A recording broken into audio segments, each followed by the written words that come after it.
Hello प्यारे बच्चों, कैसे हैं आप सब। उम्मीद है बहुत ही खुश होंगे। बच्चे, आज हम सर्कुलर मोशन की बात करने वाले हैं। देखो यार, अपने मेंस में बहुत ही कम टाइम बचा हुआ है, तो आपके पास अभी जो भी टाइम अवेलेबल है उसका पूरी तरीके से यूटिलाइज़ करने का प्रयास करें, क्योंकि एक बार समय बीत जाता है फिर 2-3 महीने बाद आप पछताएंगे कि उस टाइम अच्छे से पढ़ लेना था। अभी आपके पास जितने भी दिन में मैक्सिमाइज जितना भी अपना स्टडी आवर कर पाएँ करें, और डीपीपी वगैरह रेगुलर सॉल्व करते रहें। जो भी डाउट हो मैं तो हूँ ही बताने के लिए, ठीक है। तो यार देखो, कुछ ही टाइम बचा है, ठीक है। तो इसमें जो भी चीज़ें जितना ज़्यादा कॉन्सेप्ट क्लियर कर पाओ, जितना ज़्यादा प्रैक्टिस कर पाओ, बेटर है। तो आज हम सर्कुलर मोशन की बात करेंगे। देखो यार, सर्कुलर मोशन से 1-2 क्वेश्चन पक्के से आ जाते हैं हर बार, या फिर यहाँ नहीं आते तो किसी और टॉपिक से कोरिलेट कर देते हैं। ईएमएफ हो गया या फिर आरबीडी हो गया, कहीं भी कोरिलेट करके पूछ लेते हैं।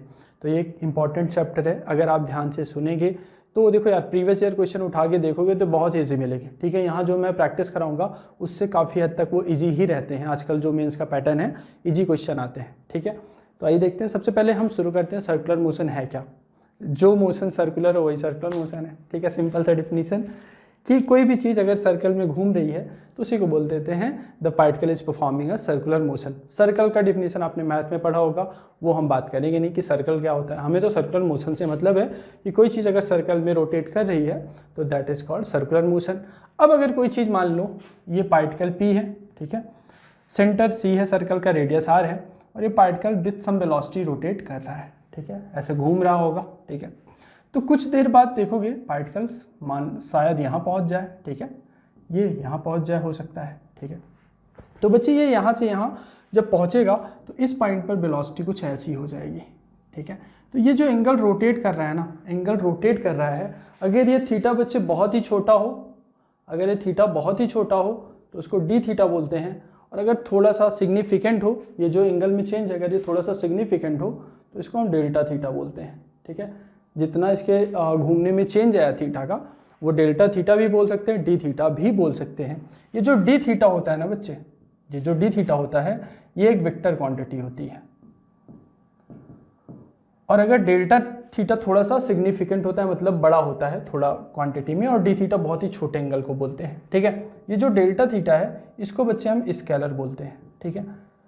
तो ये ध्यान रखिएगा, अक्सर इसमें बच्चों को डाउट होता है। अगर थीटा बहुत ही छोटा हो तो आप इसको वेक्टर बोलेंगे, और थीटा अगर बड़ा हो, ये जो थीटा घूम रहा है अगर ये बड़ा हो तो वो स्केलर हो जाएगा। अब ये जब घूमेगा ऐसे ऐसे रोटेट कर रहा है तो इसके पास बच्चे कुछ ना कुछ ये रोटेट किया। अब ये तो पता है आपको स्केलर होगा, लेकिन D theta is a vector quantity. तो डी थीटा की क्या डायरेक्शन होगी, तो हमेशा देखें कैसे डायरेक्शन डिफाइन करना है। अगर ये ऐसे घूम रहा है, ऐसे घूम रहा है तो उंगलियों को ऐसे रखें, थंब कहाँ आ रहा है, आउटवर्ड आ रहा है। तो घूमा ये ऐसे, जिस डायरेक्शन में घूम रहा है उस डायरेक्शन में उंगलियां रख लें, थंब की डायरेक्शन डिसाइड कर देगी कि थीटा की डायरेक्शन क्या है। तो ये ऐसे उंगलियां रखा, ये थंब आउटवर्ड आ रहा है, तो यानी डी थीटा जो है दिस विल बी आउटवर्ड। तो अगर इसको मैं थोड़ा सा इस फॉर्म में दिखाऊं कि अगर ये ऐसे घूम रहा है, अगर ये ऐसे पार्टिकल ऐसे घूम रहा है इस सर्कल के राउंड, तो थंब कहाँ जा रहा है, इस डायरेक्शन में, तो यानी डी थीटा की डायरेक्शन ये हो जाएगी, ठीक है। ओमेगा, अब बच्चे ये जब घूमेगा, जैसे स्पीड होती है, लीनियर स्पीड होती है, तो ये तो एंगुलर है ना, तो एंगुलर घूमेगा तो एक एंगुलर वेलोसिटी आ जाती है, उसको हम ओमेगा बोलते हैं, ठीक है। और वो होती है d theta by d t, ठीक है। जिस डायरेक्शन में डी थीटा साफ साफ दिख रहा है उसी डायरेक्शन में ओमेगा भी होना चाहिए, यानी ओमेगा भी इसी डायरेक्शन में होगा, ठीक है। एक होता है अल्फा, जैसे लीनियर में क्या क्या होता है हमारा, एक तो डिस्प्लेसमेंट होता है, वेलोसिटी होती है, एक्सेलरेशन होता है, ठीक है। उसी तरीके से इसमें थीटा होता है, वेलोसिटी की जगह ओमेगा होता है, और एक्सेलरेशन की जगह एंगुलर एक्सेलरेशन, ठीक है। कोरिलेट आप इजीली कर सकते हैं। डी थीटा हमने देखा, ओमेगा देखा। अल्फा फी की बात करें तो अल्फा होता है बच्चे D omega by d t, ठीक है। तो ये अल्फा होगा। अब अल्फा की डायरेक्शन हो सकता है, अगर ओमेगा, अगर अल्फा जैसे जिस डायरेक्शन में ये अल्फा जो होगा ना बच्चे, इसको आप क्या लिख सकते हो, omega final minus omega initial, ठीक है। तो ये जो आपका अल्फा है ये डी ओमेगा की डायरेक्शन में होगा। अगर ओमेगा बढ़ रहा है, अगर ओमेगा बढ़ रहा है तो ऑब्वियस है, जैसे अगर वेलोसिटी बढ़ती है तो हमारा एक्सेलरेशन वेलोसिटी के डायरेक्शन में होता है, तभी स्पीड बढ़ती है। उसी तरीके से अगर ओमेगा बढ़ रहा है, अगर हमारा ओमेगा इंक्रीज कर रहा है तो अल्फा इस डायरेक्शन में होगा, और अगर हमारा ओमेगा डिक्रीज कर रहा है तो ऑब्वियस है कि अल्फा अपोजिट डायरेक्शन में होना चाहिए। जैसे अगर स्पीड इंक्रीज कर रही है हमारी तो एक्सेलरेशन उसी डायरेक्शन में आता है, और अगर स्पीड डिक्रीज कर रही है बाई चांस तो एक्सेलरेशन उसको अपोज कर रहा होता है। तो वही सेम चीज़ यहाँ पर भी होगी कि अगर हमारा ओमेगा बढ़ रहा है, मतलब अल्फा उसी डायरेक्शन में लग रहा होगा, उसको एक्सेलरेट कर रहा होगा, ओमेगा को बढ़ा रहा होगा। और अगर ओमेगा डिक्रीज कर रहा है तो अल्फा उसके जस्ट अपोजिट आएगा। ये तो रही बात हमारी थोड़ी सी सर्कुलर मोशन के कॉन्सेप्ट की। अब बच्चे इसमें थोड़ा सा डिफ्रेंशिएट कर ले चीज़ों को। मैंने एक छोटा सा आपके लिए ग्राफ बना रखा है ऑलरेडी। इसमें देखें पैरामीटर जैसे लीनियर में क्या क्या होता है, डिस्प्लेसमेंट होती है, वेलोसिटी होती है, एक्सेलरेशन होता है। In the same manner angular parameter displacement की जगह यहाँ एंगुलर डिस्प्लेसमेंट थीटा से रिप्रेजेंट करते हैं। वेलोसिटी होती है एंगुलर वेलोसिटी ओमेगा, यहाँ एक्सेलरेशन होता है, यहाँ एंगुलर एक्सेलरेशन अल्फा। अब आइए देखते हैं लीनियर में जैसे हमारा डी एस या डेल्टा एस होता है वैसे ही यहाँ पर डेल्टा थीटा या डी थीटा होता है। डी थीटा हो तो vector quantity, delta theta is a scalar quantity. ये बहुत ही इंपॉर्टेंट चीज़ है, इसको आप ध्यान रखेंगे। एवरेज एंगुलर वेलोसिटी की बात करें, इसका यूनिट रेडियन होता है। किसका? थीटा या डेल्टा थीटा का यूनिट रेडियन होता है। उसमें कंफ्यूज कहीं मत होइएगा। हमेशा जो भी क्वेश्चन है उसमें डिग्री में मत रख देना, हमेशा कन्वर्ट करके रेडियन में रखना। डिग्री में रखोगे तो क्वेश्चन गलत हो जाता है, ठीक है। तो हर जगह रेडियन में ही रखना है और डिग्री टू रेडियन कन्वर्ट करना तो आई होप आता ही होगा सबको। अब बच्चे जैसे यहाँ पर एवरेज वेलोसिटी होती थी, क्या होती थी? Delta S by delta T average velocity. वैसे सेम यहाँ delta theta by delta T. देखो यहाँ डेल्टा एस तो वेक्टर क्वांटिटी है इसलिए ये वेक्टर क्वांटिटी हो गई, लेकिन चूंकि ये delta theta is a scalar quantity इसलिए ये भी बच्चे स्केलर क्वांटिटी होगी। तो कभी कभी पूछ लेते हैं डायरेक्ट कि एवरेज एंगुलर वेलोसिटी स्केलर होगी या वेक्टर, तो दिस विल बी स्केलर। जैसा कि दिख रहा होगा जो क्वांटिटी है वही है, ठीक है, क्योंकि इसी से तो बनी है। इंस्टेंटेनियस एंगुलर वेलोसिटी ये होती है d theta by d t. ये डी थीटा क्या है? D theta is a vector quantity, तो ये हो गया। जैसे ये होता है ना d s by d t, उसी तरीके से ये d theta by d t. जैसे ये डेल्टा भी बाई डेल्टा टी वैसे ही delta omega by delta t. जैसे ये डी भी बाई डी टी वैसे ही d omega by d T. Same होता है सारी चीज़ें। ये आप एक बार देख लें और इसको समझ लें। इसमें बच्चे जैसे ये डेल्टा थीटा वेक्टर है तो ये भी वेक्टर होगा। ये क्या है? ये वेक्टर है। Omega final minus omega initial दोनों वेक्टर है, तो ये भी वेक्टर क्वांटिटी हो जाएगी। ये डी ओमेगा वेक्टर है तो ये भी वेक्टर क्वांटिटी होगी। तो ये सिंपल सी कुछ चीज़ें हैं, ये आपको बच्चे ध्यान रखनी है।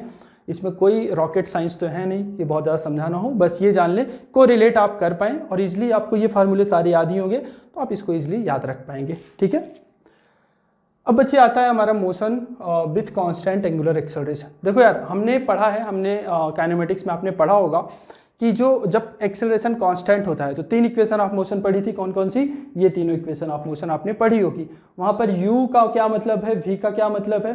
v फाइनल होती थी, u initial velocity, a acceleration होता था। और बड़ा बच्चे कई बार गलती यही करते हैं, वो क्या करते हैं एक्सेलरेशन कांस्टेंट नहीं होता तो भी इक्वेशन लगा देते हैं और उनका क्वेश्चन गलत हो जाता है। तो ये बच्चे हमेशा ध्यान रखना, ये इक्वेशन हम तभी लगा सकते हैं जब एक्सेलरेशन आपका कांस्टेंट हो, ठीक है। ये तीन इक्वेशन आई होप आपको याद होगा। ये वाली फोर्थ इक्वेशन एक है, ये होती है फोर्थ इक्वेशन क्या इसी से डेराइव है ये होती है बच्चे डिस्प्लेसमेंट इन nth सेकेंड। क्या? Displacement in nth second. वो होता है u plus half A 2n-1 displacement in nth second. जैसे यहाँ u है इनिशियल वेलोसिटी, ये यहाँ initial angular velocity omega naught, ये फाइनल है तो यहाँ final angular velocity omega, alpha angular acceleration, theta angular displacement. तो जैसे ये इक्वेशंस है ना, इन द सेम मैनर ये इक्वेशन है। अगर आपको ये इक्वेशन याद है तो ये याद रखने की कोई ज़रूरत नहीं है, आप कोरिलेट इजीली बहुत इजीली कर सकते हैं। ये मैंने पहले ही बता दिया कि आप s को थीटा से रिप्लेस करें, v को ओमेगा से, a को अल्फा से। इसी चीज़ ऐसी चीज़ें आप इजीली रिप्लेस करके इक्वेशन बना सकते हैं। डिस्प्लेसमेंट इन nth सेकेंड देखें तो यहाँ angular displacement in nth second same उसी तरीके से आएगा, ठीक है। तो अगर आप ये इक्वेशन से एक बार देख भी लेते हैं, एक बार आपकी नज़र भी पड़ जाती है तो इक्वेशन अगर ये वाली याद है आपको तो ये वाली बच्चे आपको इजीली याद हो जाती है, ठीक है। तो यहाँ बस ये मकसद था मेरा कि एक बार आपकी आंखों से गुजर जाए, आपको ये ना लगे कि सर ने ये छुड़वा दिया, ठीक है। इंपॉर्टेंट है, ये भी आ सकते हैं क्वेश्चन, मीन्स में तो अक्सर पूछ ही लेते हैं कभी कभी। अब आइए एक प्यारा सा क्वेश्चन करते हैं। देखो यार इसमें दिया था अगर थीटा की वैल्यू बच्चे हमारी 5t² - 2t है, थीटा मतलब इस तरीके से चेंज हो रहा है। Find initial angular velocity. Angular velocity क्या होती है? वो होती है बच्चे हमारा D theta by d t, ठीक है। एंगुलर वेलोसिटी बोले तो आपको समझ जाना है वो इंस्टेंटेनियस एंगुलर वेलोसिटी है, वो अलग से नहीं बताता। अगर वेलोसिटी बोलते समझ जाना है इंस्टेंटेनियस वेलोसिटी पूछा है। अगर एवरेज वेलोसिटी पूछेगा तो अलग से एवरेज बताता है कि एवरेज वेलोसिटी बताओ आप। और अगर केवल वेलोसिटी बोलते तो समझ जाना है कि दैट इज इंस्टेंटेनियस वेलोसिटी या इंस्टेंटेनियस एंगुलर वेलोसिटी, ठीक है। आपसे इनिशियल एंगुलर वेलोसिटी पूछा है, ये होता है d theta by d T. हमें थीटा पता है, हमने चाहिए D theta by d T, मैंने इसको डिफ्रेंशिएट किया। डिफ्रेंशिएट करने पर बच्चे ये कितना हो जाएगा 10t माइनस 2, ठीक है। तो यानी ओमेगा हो गया 10t माइनस 2। लेकिन आपसे पूछा है इनिशियल, इनिशियल मतलब omega at t is equal to 0 पर पूछा गया है, तो t is equal to t की वैल्यू 0 रख दिया, तो 0 माइनस 2 यानी -2 रेडियन पर second is your initial angular velocity. Simple सा आंसर, ठीक है। T is equal to 0, initial का मतलब भी टी इज इक्वल टू 0 है। फिर पूछा है कि alpha average in the time interval 0 से 5। अच्छा आप बताओ मुझे अल्फा क्या है? अल्फा इज एंगुलर एक्सेलरेशन और एवरेज पूछा है, ठीक है। एवरेज एक्सेलरेशन पूछता था तो हमें याद है होता था delta we by delta T. अगर लीनियर वाले आपको याद है बच्चे तो ये याद रखने की जरूरत नहीं है, सीधा कोरिलेट कर सकते हैं आप। तो यहाँ से अगर आप ध्यान दें तो भी हो जाएगा डेल्टा ओमेगा और ये डेल्टा टी हो गया, यानी omega final minus omega initial divided by delta T will be your alpha average, ठीक है। 0 से 5 सेकेंड में पूछा है, 5 सेकेंड मतलब फाइनल वाला 5 सेकेंड पर और इनिशियल वाला 0 सेकेंड पर। तो ओमेगा अगर मैं 5 सेकेंड पर निकालूं फाइनल के लिए तो टी इज इक्वल टू 5 पर क्या हो जाएगा 5 अगर पुट करूं तो ओमेगा एट 5 सेकेंड, टी की जगह 5 और यहाँ से 50 और ये 48 रेडियन पर सेकेंड हो गया, ठीक है।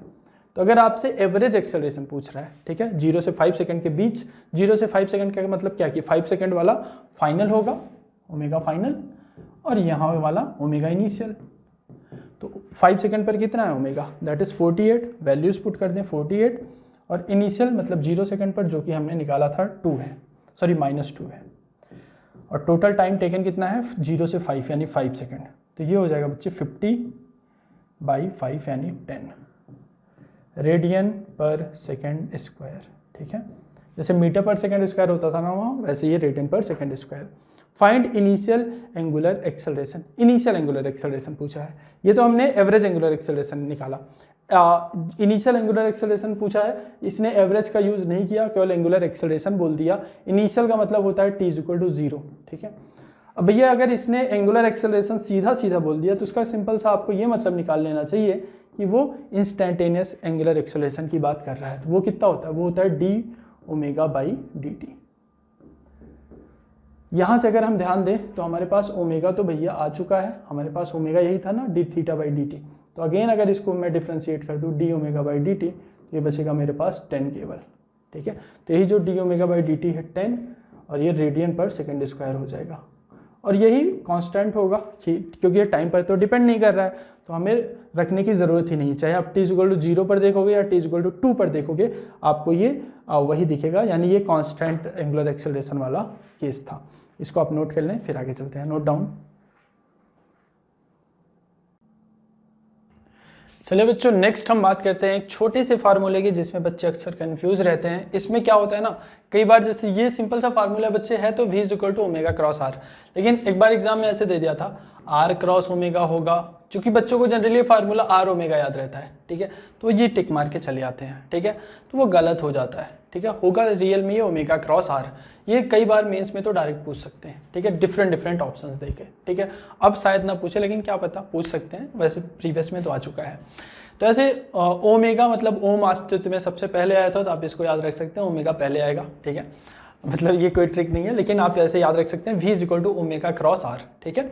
ओमेगा क्रॉस आर, ओम सबसे पहले, ठीक है। तो ये आपको आर ओमेगा जनरली बच्चों को यही याद रहता है, लेकिन आप क्या याद रखेंगे v is equal to omega cross r. ये आई होप आप याद रहेगा, कभी भूलेगा नहीं। फिर इसमें एक चीज है, मान लो कोई भी पार्टिकल है सर्कुलर मोशन परफॉर्म कर रहा है विद वेलोसिटी v, ये r होता है बच्चे इसका पोजीशन वेक्टर किसी टाइम पर।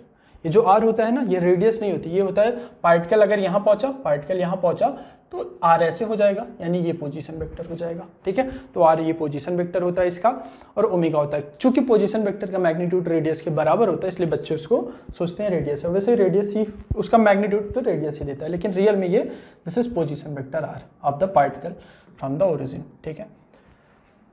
तो उसके बाद ये आपको फार्मूला याद रखना है ओमेगा क्रॉस आर।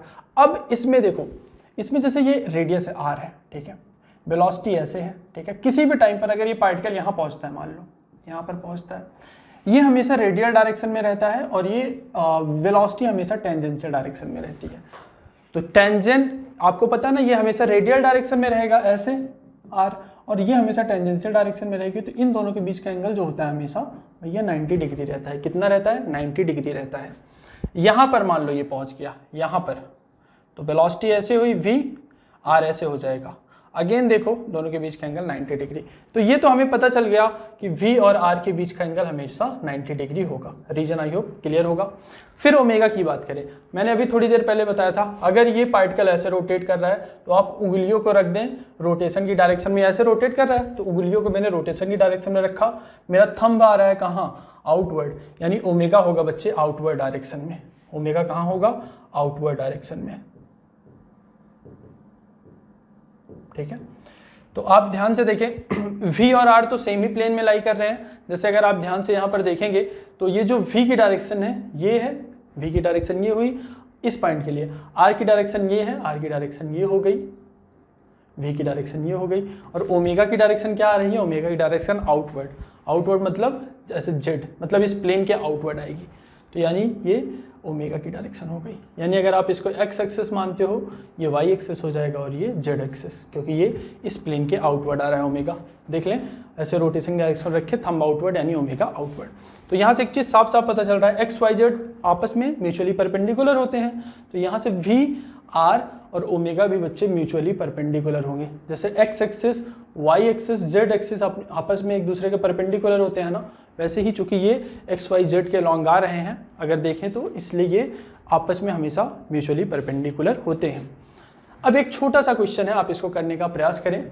ये वाला क्वेश्चन, थोड़ा सा दिमाग लगाएं, वीडियो को पॉज करके थोड़ा सा दिमाग लगाओ। लो वेलोसिटी दिया है, r दिया है, आपको x की वैल्यू पूछा है। x क्या है? x i minus 3j cap है। तो बहुत ही सिंपल सा क्वेश्चन है, लल्लू सा क्वेश्चन है, मेंस में कभी कभी आ जाता है। मैं तो प्रीवियस ईयर शायद देख रहा था, जब मतलब मेंस चल रहे थे उसी टाइम देखा था, ये इस टाइप के क्वेश्चन भी पूछे गए थे किसी एक शिफ्ट में। ठीक है, तो हमें पता है v और r क्या होते हैं? आपस में म्यूचुअली परपेंडिकुलर होते हैं। तो अगर दो वेक्टर म्यूचुअली परपेंडिकुलर हैं, अगर दो वेक्टर म्यूचुअली परपेंडिकुलर हैं तो उनका डॉट प्रोडक्ट क्या हो जाता है? उनका डॉट प्रोडक्ट भैया हो जाता है हमेशा 0। तो v डॉट r 0 कर लें, डॉट प्रोडक्ट कर लिया v का, ये हो गया 2i cap plus 3j cap dot xi cap minus 3j cap is equal to 0। तो ये जो i के साथ हो उसको i के साथ मल्टीप्लाई कर लें, तो 2 इंटू x, जो j के साथ होता है उसको j के साथ कर लेते हैं, तो माइनस 9 इज इक्वल टू 0। तो x की वैल्यू आ गई 9/2। ठीक है, तो ये भैया आपका करेक्ट आंसर हो जाएगा। ठीक है, अभी यही अगर कोई पूछ लेता मान लो कि इस तरीके से कुछ और यहाँ पर ऐसे वैल्यूज चेंज वगैरह करके बेसिकली पूछ लेते हैं क्वेश्चन। ठीक है, यहीं अगर ओमेगा दे देता, हो सकता ओमेगा दे देता तो आपसे पूछ लेता आर की वैल्यू क्या होगी, तो आप इस फार्मूले से इजीली निकाल लेते, ओमेगा क्रॉस आर करके इस तरीके से आप निकाल सकते थे। तो बच्चे आप पहले इसको नोट कर लें। और इसमें बच्चे देखो यार, इस तरीके के क्वेश्चन भी कभी कभार पूछ लेते हैं एग्जाम में। और इसके अलावा जैसे आप प्रैक्टिस अगर कर रहे हैं तो आप प्रीवियस ईयर का क्वेश्चन प्रैक्टिस करिए। अगर मुझे टाइम मिलता है, मान लो बाई चांस किसी जगह टाइम मिलता है, किसी एक लेक्चर को मैं जल्दी पढ़ा लेता हूं, तो आपको एक जो प्रीवियस ईयर का क्वेश्चन है आप मुझे बताइएगा। अगर आपको मन हो तो मैं प्रीवियस ईयर के क्वेश्चन जितने भी आए हैं लास्ट 5 ईयर के, पूरा कराना तो पॉसिबल नहीं है, लास्ट 5 ईयर के जितने भी, जैसे 2 चैप्टर कंप्लीट किया तो लास्ट 5 ईयर के 15 क्वेश्चन हर चैप्टर से लेके करा दूंगा। ठीक है, आप इसको पहले नोट कर लें, फिर आगे चलते हैं। चलिए बच्चों आगे चलते हैं, नेक्स्ट क्वेश्चन देखते हैं। देखो बच्चे इसमें दिया था ये सेंटर है, ये सी है, ये रेडियस मान लें आर वगैरह कुछ होगी इस सर्कल की। बोला है एंगुलर वेलोसिटी ऑफ पी, ये पार्टिकल पी की जो एंगुलर वेलोसिटी है ओ के रिस्पेक्ट में ओमेगा है, तो find angular velocity of P with respect to C. इस पॉइंट के रिस्पेक्ट में इस पॉइंट की एंगुलर वेलोसिटी क्या होगी? बहुत ही इंटरेस्टिंग क्वेश्चन है, ध्यान से देखें। एंगुलर वेलोसिटी का जो हमें पता है वो बस इतना पता है कि rate of change of angle आपका क्या होता है? एंगुलर वेलोसिटी होता है। ठीक है, यही पता है कि अगर कोई ऐसा पार्टिकल है ऐसे जा रहा है तो ये एंगल थीटा हो जाता है, और जिस रेट से ये थीटा चेंज होता है जैसे ये रेफरेंस लाइन अगर मान लें कोई पार्टिकल यहाँ शुरू किया और कुछ देर में थीटा एंगल पहुंच गया, तो जिस रेट से थीटा चेंज होगा उसी को हम एंगुलर वेलोसिटी बोल देते हैं, यही होता है। तो वही सेम चीज़ यहाँ भी होगी। क्या होगी देखें ध्यान से।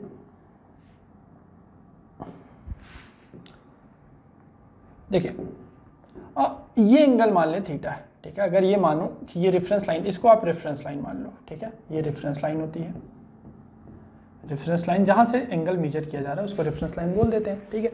तो यहाँ से पार्टिकल मूव कर रहा है, किसी टाइम पर अगर ये थीटा मूव करा, जनरल टाइम पर अगर ये थीटा मूव कर चुका है, तो बोला है कि अगर इसके रिस्पेक्ट में, इस पॉइंट के रिस्पेक्ट में, ओ के रिस्पेक्ट में पी को देखा हमने, ओ के रिस्पेक्ट में पी को देखा, ठीक है। तो एंगल ये कितना रेफरेंस लाइन से बना रहा है, थीटा बना रहा है। तो angular velocity of P with respect to O कितना हो जाएगा, angular velocity of P with respect to वो, ये ओपी लाइन रेफरेंस लाइन से एंगल थीटा बना रही है, तो ये हो जाएगा d theta by d t. यहाँ तक आई होप क्लियर होगा, ठीक है। और इसी को बोला है angular velocity of P with respect to O, यही आपका ओमेगा है, ठीक है। यही सिंपल सा होता है कि जिस रेट से ये एंगल चेंज हो वही एंगुलर वेलोसिटी होती है। अब आपसे पूछा है angular velocity of P with respect to C, इसके रिस्पेक्ट में पूछ लिया। अब अगर इसके रिस्पेक्ट में पूछ लिया तो पी को पूछा, पी की एंगुलर वेलोसिटी पूछा है विथ रिस्पेक्ट टू सी, तो उसके लिए हमने लाइन पीसी देखा, और ये जो लाइन पीसी है वो एंगल सपोज करें अल्फा बना रही है विथ रेफरेंस लाइन, ठीक है। जैसे ये थीटा बना रही थी, तो ये वाला जो लाइन पीसी है, angular velocity of P with respect to C, ये लाइन है, और ये रेफरेंस लाइन के साथ एंगल अल्फा बना रही है, तो आप इसको बोलेंगे d alpha by d t. तो angular velocity of P with respect to C हो जाएगा d alpha by d t, ठीक है। इसी तरीके से बच्चे एंगुलर वेलोसिटी लिखी जाती है d theta by d t. Theta होता है जिस रेट से ये एंगल चेंज हो विथ रेफरेंस लाइन। तो angular velocity of P with respect to C देखना है, तो रेफरेंस लाइन से ये जिस रेट से एंगल चेंज होगा वही एंगुलर वेलोसिटी होगी अल्फा। अब यहाँ से अगर आप एक चीज़ ध्यान से देखें, ट्राइंगल का अगर आपको थोड़ा सा याद हो, ये वाली लाइन आर के बराबर होगी, ये लाइन भी आर के बराबर होगी क्योंकि रेडियस है। तो अगर दो लाइन इक्वल हो, अगर दो साइड इक्वल हो ट्राइंगल की, दो साइड इक्वल हो, तो उनके सामने वाले एंगल भी इक्वल होते हैं। तो अगर ये अल्फा है तो ये भी अल्फा हो जाएगा, और इन दोनों का जो सम होता है ना वो एक्सटर्नल एंगल के बराबर होता है। यानी आप अल्फा प्लस अल्फा यानी 2 अल्फा को थीटा के बराबर लिख सकते हैं। अगर ये नहीं पता बच्चे तो एक बार ट्राइंगल की प्रॉपर्टी आपको बता दूं मैं, अगर ये दोनों लाइन इक्वल है ना तो ये दोनों एंगल इक्वल होते हैं। ये अल्फा हो गया, और इन दोनों एंगल का जो सम होता है वो ये होता है 2 अल्फा, ठीक है। तो यहाँ से इन दोनों का जो सम होगा थीटा के बराबर हो जाएगा, 2 अल्फा हो जाएगा। तो यहाँ पर आप देखें तो अल्फा की जगह मैं थीटा बाई 2 रखूँ अगर डी डी टी, और अल्फा की जगह थीटा बाई 2 रख दिया, 1/2 बाहर आ जाएगा, और ये हो जाएगा d theta by d t, ठीक है। और D theta by d T हमने ऑलरेडी निकाल रखा है ओमेगा बाई 2, ठीक है। तो इसका मतलब है angular velocity of P with respect to C आ जाएगा ओमेगा बाई 2। तो इस तरीके से बहुत सारे क्वेश्चन पूछे जा सकते हैं, इजी सी होते हैं, बस आपको देख लेना है कि किस रेट से चीज़ें चेंज हो रही हैं। नोट कर लें, फिर आगे चलते हैं। बच्चे बेसिकली जो हमसे एग्जाम में पूछा जाएगा वो एंगुलर वेलोसिटी या तो इस तरीके से पूछ लेगा कि एंगुलर वेलोसिटी अगर इसके रिस्पेक्ट में इसकी इतनी है तो बताओ, या तो इस टाइप का क्वेश्चन आएगा, और एक दूसरा टाइप होता है वो इससे भी ईजी होता है, ये वाला टाइप, ठीक है। इसमें ऐसे 2 पॉइंट दे देगा, पॉइंट ए और पॉइंट बी, दोनों के बीच की डिस्टेंस आर दे दिया गया है, ठीक है। दोनों पॉइंट्स की वेलोसिटी ऐसे कुछ रैंडम दिखा देगा, जैसे पॉइंट बी की वेलोसिटी वी भी दिखा दे दिया है, पॉइंट ए की वेलोसिटी वी ए दिखा दिया गया है, ठीक है। अब इसमें पूछ लेगा angular velocity of A with respect to B कितनी होगी। यहाँ भी यही पूछा था कि किसी एक पॉइंट की एंगुलर वेलोसिटी दूसरे पॉइंट के रिस्पेक्ट में कितनी होगी। तो एक तो ये मेथड है एंगल वाला, और इस मेथड से भी आप उसको कर सकते हैं, तो करने का ट्राई करिएगा, लेकिन इजी मेथड मैंने बता दिया। अब जैसे ये है, अब इसमें पूछ ले, अब इसमें एंगल वगैरह तो कुछ दिया नहीं, तो उसमें हमें पढ़ना भी नहीं है। हमने देखा कि angular velocity of A with respect to B पूछा है, तो एंगुलर वेलोसिटी ऑफ ए जो होता है विथ रिस्पेक्ट टू बी वो ये होता है, ठीक है। क्या वेलोसिटी ऑफ ए, जैसे v equal to r omega होता है ना, तो ओमेगा क्या हो जाएगा, ओमेगा हो जाएगा v बाई आर, वही सेम चीज इस फॉर्म में लिखी गई है, ठीक है। ओमेगा क्या होगी, v बाई आर होगी, तो वही इसी फॉर्म में लिखी गई है। तो angular velocity of A with respect to B हो जाएगा आपका velocity of A with respect to B in perpendicular direction. ये बहुत ही इंपॉर्टेंट है, परपेंडिकुलर का जो सिंबल लगा है upon r A B, position of A with respect to B. अब परपेंडिकुलर का मतलब ये है कि वेलोसिटी ऑफ ए, इसका जो मतलब है बच्चे वो ये है relative velocity of A, relative velocity of A with respect to B in perpendicular direction of r, in perpendicular direction of A B, ठीक है। ये जो लाइन ए बी है, ये जो लाइन ए बी है, इसके परपेंडिकुलर डायरेक्शन में देखना है, ठीक है। अब आप बोलोगे कि सर ऐसे कैसे, देखो यार कोई चीज़ सर्कुलर मोशन अगर करती है ऐसे, स्पीड वी होती है ना, और ये आपको ओमेगा अगर निकालना है और ये रेडियस आर है, तो आप क्या बोलोगे, omega is equal to V by R ही तो बोलते हो ना। तो सेम ही चीज़ है, वेलोसिटी आप क्या ले रहे हो, इस लाइन के परपेंडिकुलर ही तो ले रहे हो ना, तो वही सेम चीज़ यहाँ पर की जाती है। डेरिवेशन से हमें मतलब नहीं है, थोड़ा सा मैंने कोरिलेट करके बता दिया कि वी बाई आर क्यों लेते हैं। जो परपेंडिकुलर डायरेक्शन होती है पोजीशन की, वही वाली ली जाती है, इसीलिए यहाँ भी पोजीशन के परपेंडिकुलर डायरेक्शन में लेते हैं, ठीक है। अब आइए देखते हैं, हमने पॉइंट ए देखा, पॉइंट बी देखा, रियल वेलोसिटी इसकी ये है अल्फा, इसका component V A cos alpha हो गया। हमें परपेंडिकुलर डायरेक्शन से मतलब है, इस लाइन के परपेंडिकुलर डायरेक्शन से मतलब है, तो वो है वी ए साइन अल्फा, और इसका वी बी कॉस अल्फा ये हो गया, और परपेंडिकुलर डायरेक्शन में ये हो गया, एक ये। तो अगर हम relative velocity of A with respect to B देखें इन परपेंडिकुलर डायरेक्शन, तो velocity of A with respect to B, तो ए की वेलोसिटी कितनी है, वी ए साइन अल्फा, ठीक है, ये हो गया। परपेंडिकुलर डायरेक्शन में केवल देखनी है, तो वेलोसिटी ऑफ ए इतना हो गया विथ रिस्पेक्ट टू बी। ए अगर आप इस डायरेक्शन को भैया पॉजिटिव मानते हैं ना, इस डायरेक्शन को पॉजिटिव मान लिए हैं, तो इसके अपोजिट को आपको नेगेटिव मानना पड़ेगा, क्योंकि वेलोसिटी है, कोई स्पीड तो है नहीं। तो v A sine alpha velocity of A with respect to B, अब ये निगेटिव डायरेक्शन में है, तो माइनस, ये आप जो है इसको आप माइनस के साथ लिखेंगे, v B sine beta divided by दोनों के बीच की जो डिस्टेंस है आर। तो बस यही है, लेकिन ये फार्मूला ऐसा आपको याद रखना नहीं है, ये तो बस मैंने बता दिया किस तरीके से, अगर जनरल फार्मूला किस तरीके से डेराइव किया जाता है, ठीक है। आपको फार्मूला बस ये याद रखना है, ठीक है, कि और वो याद रखना आई थिंक बहुत बड़ी चीज़ है नहीं, ओमेगा होता है वी बाई आर, और रिलेटिव वाले में बस ये याद रखें v relative upon r relative, और यहाँ परपेंडिकुलर डायरेक्शन मत भूलें। आइए इस पर बेस्ड एक क्वेश्चन करते हैं। ये वाला क्वेश्चन आप खुद से एक बार वीडियो को पॉज करके करने का ट्राई करें। हमें पता है कि omega of A with respect to B होता है velocity of A with respect to B in perpendicular direction, position of A with respect to B, यही होता है फार्मूला। परपेंडिकुलर डायरेक्शन से हमें मतलब है लाइन के, तो हमने इसका कंपोनेंट ले लिया, इस डायरेक्शन में हमें परपेंडिकुलर डायरेक्शन से मतलब है, तो ये 50 cos 37 और ये हो जाएगा 50 sin 37, और 50 sin 37 ये इस डायरेक्शन में, 50 cos 37 इस डायरेक्शन में चला जाएगा, और 50 sin 37 इसके परपेंडिकुलर आ जाएगा। तो 50 sin 37 की वैल्यू कितनी होती है, 3/5, तो आप यहाँ 3/5 डायरेक्ट लिख रहा हूँ, तो कन्फ्यूज मत होना, 30 हो जाएगा ये, ठीक है। इसकी बात करें, इसका भी ले लें दो कंपोनेंट, एक तो इस डायरेक्शन में हो जाएगा वी ए कॉस 53, और परपेंडिकुलर डायरेक्शन में हो जाएगा v A sine, v A की वैल्यू है 100, तो वी ए साइन 50 cos 53, तो ये हो गया अलोंग द लाइन, और इसके परपेंडिकुलर लाइन क्या हो जाएगा, साइन 53, साइन 53 होता है cos 37 यानी 4/5, तो ये 80 हो गया, 80 मीटर पर सेकेंड, ठीक है। तो ये जो लाइन होगी बच्चे कुछ इस तरीके से दिखेगी, जो क्योंकि परपेंडिकुलर से हमें मतलब होता है, तो ये तो आपका 80 हो गया, और ये वाला यहाँ पर ये कितना है, 30 हो गया। दोनों के बीच की डिस्टेंस कितनी है, 10 है, ठीक है, 10 मीटर। ये 80 मीटर पर सेकेंड और ये 30 मीटर पर सेकेंड। ये पॉइंट ए, ये पॉइंट बी। आपसे बोला है velocity of A with respect to B, velocity of A कितनी है, वेलोसिटी ऑफ ए 80 है विथ रिस्पेक्ट टू बी। अगर इस डायरेक्शन को आपने पॉजिटिव माना है, अगर इस डायरेक्शन को पॉजिटिव मान लिया बच्चे हमने, तो ये डायरेक्शन उसके जो अपोजिट वाली नेगेटिव हो जाएगी, तो ये जो आप लोगे ना नेगेटिव के साथ लिखोगे, विथ रिस्पेक्ट टू बी यानी -30, ठीक है, -30, और हमेशा परपेंडिकुलर डायरेक्शन में केवल लेना होता है, ठीक है। आर ए बी दोनों के बीच की डिस्टेंस कितनी है, 10 मीटर है, तो डिवाइडेड बाई 10 कर दिया, ये 8 3 11 110/10 यानी 11 मीटर पर सेकेंड आ गया, ठीक है। बहुत ही सिंपल से क्वेश्चन होते हैं, कोई दिक्कत नहीं है, बस फार्मूले याद होने चाहिए कि velocity of A with respect to B और position of A with respect to B, और ये हमेशा ध्यान रखना केवल परपेंडिकुलर डायरेक्शन से हमें मतलब होता है, ठीक है। केवल इस लाइन के जो परपेंडिकुलर डायरेक्शन है उस डायरेक्शन में रिलेटिव वेलोसिटी हमें देखनी होती है, ठीक है। रिलेटिव वेलोसिटी का कॉन्सेप्ट आई होप क्लियर होगा, कि जैसे इसको मैंने लिया वेलोसिटी ऑफ ए, अगर ए लिया 80 यानी हमने इस डायरेक्शन को पॉजिटिव मान लिया, अगर कोई चीज़ इसके जस्ट अपोजिट है जैसे कि ये है, तो उसको तो नेगेटिव लेना पड़ेगा ना, तो इसलिए velocity of A with respect to B, velocity of B को हमने नेगेटिव लिया है, नोट करें। फिर हम आगे चलते हैं, नेक्स्ट क्वेश्चन लेते हैं। चलिए बच्चों आगे चलते हैं। अब हम बात करेंगे कि हमारे सर्कुलर मोशन में एक्सेलरेशन वगैरह कितने टाइप के होते हैं, ठीक है। तो यहाँ पर आपका टेंजेंशियल और रेडियल डायरेक्शन में दो ही डायरेक्शन होती है, उनमें एक्सेलरेशन होता है। देखो कैसे होता है, मान लो कोई चीज़ सर्कुलर मोशन कर रही है, पार्टिकल पी सर्कुलर मोशन कर रहा है, ठीक है। इसकी जो वेलोसिटी है वो v है, अलॉन्ग द टेंजेंट होती है।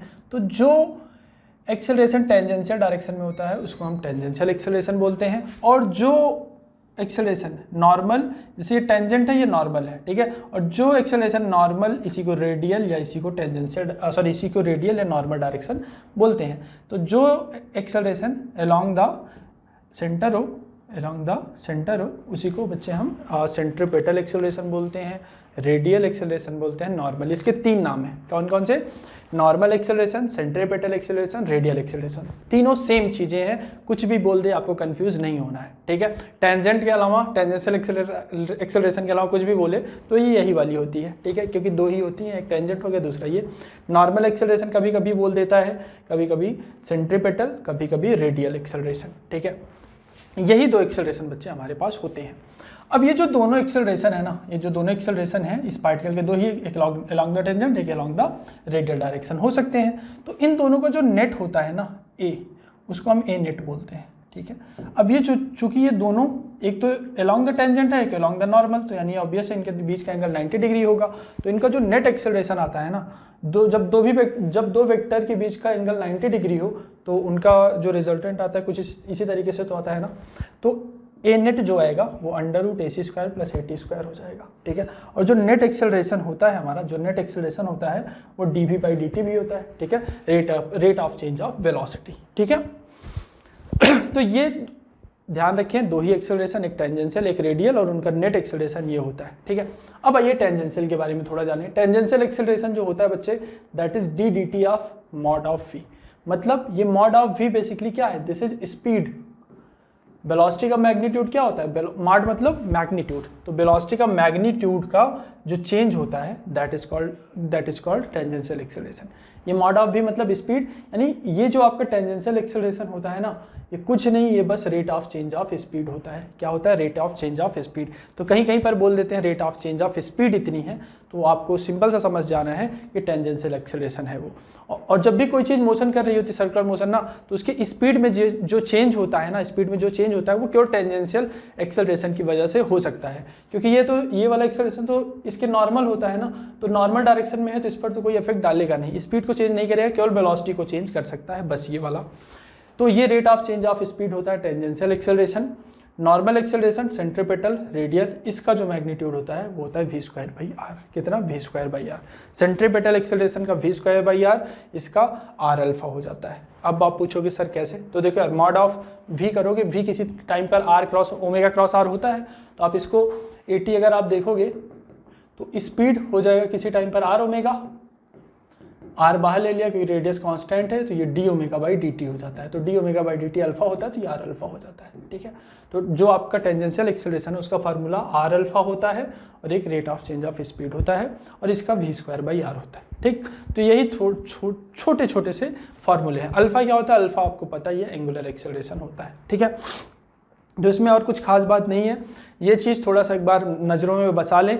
और हाँ, एक चीज़ और ध्यान रखें, जैसे ये आपकी कोई वेलोसिटी है, ठीक है, वेलोसिटी v है, एक्सेलरेशन अगर इस डायरेक्शन में है, एक्सेलरेशन इस डायरेक्शन में है, तो ऑब्वियसली फोर्स भी इसी डायरेक्शन में लग रहा होगा। टेंजेंशियल सेंट्रीपेटल एक्सेलरेशन की मैं बात कर रहा हूँ, ठीक है।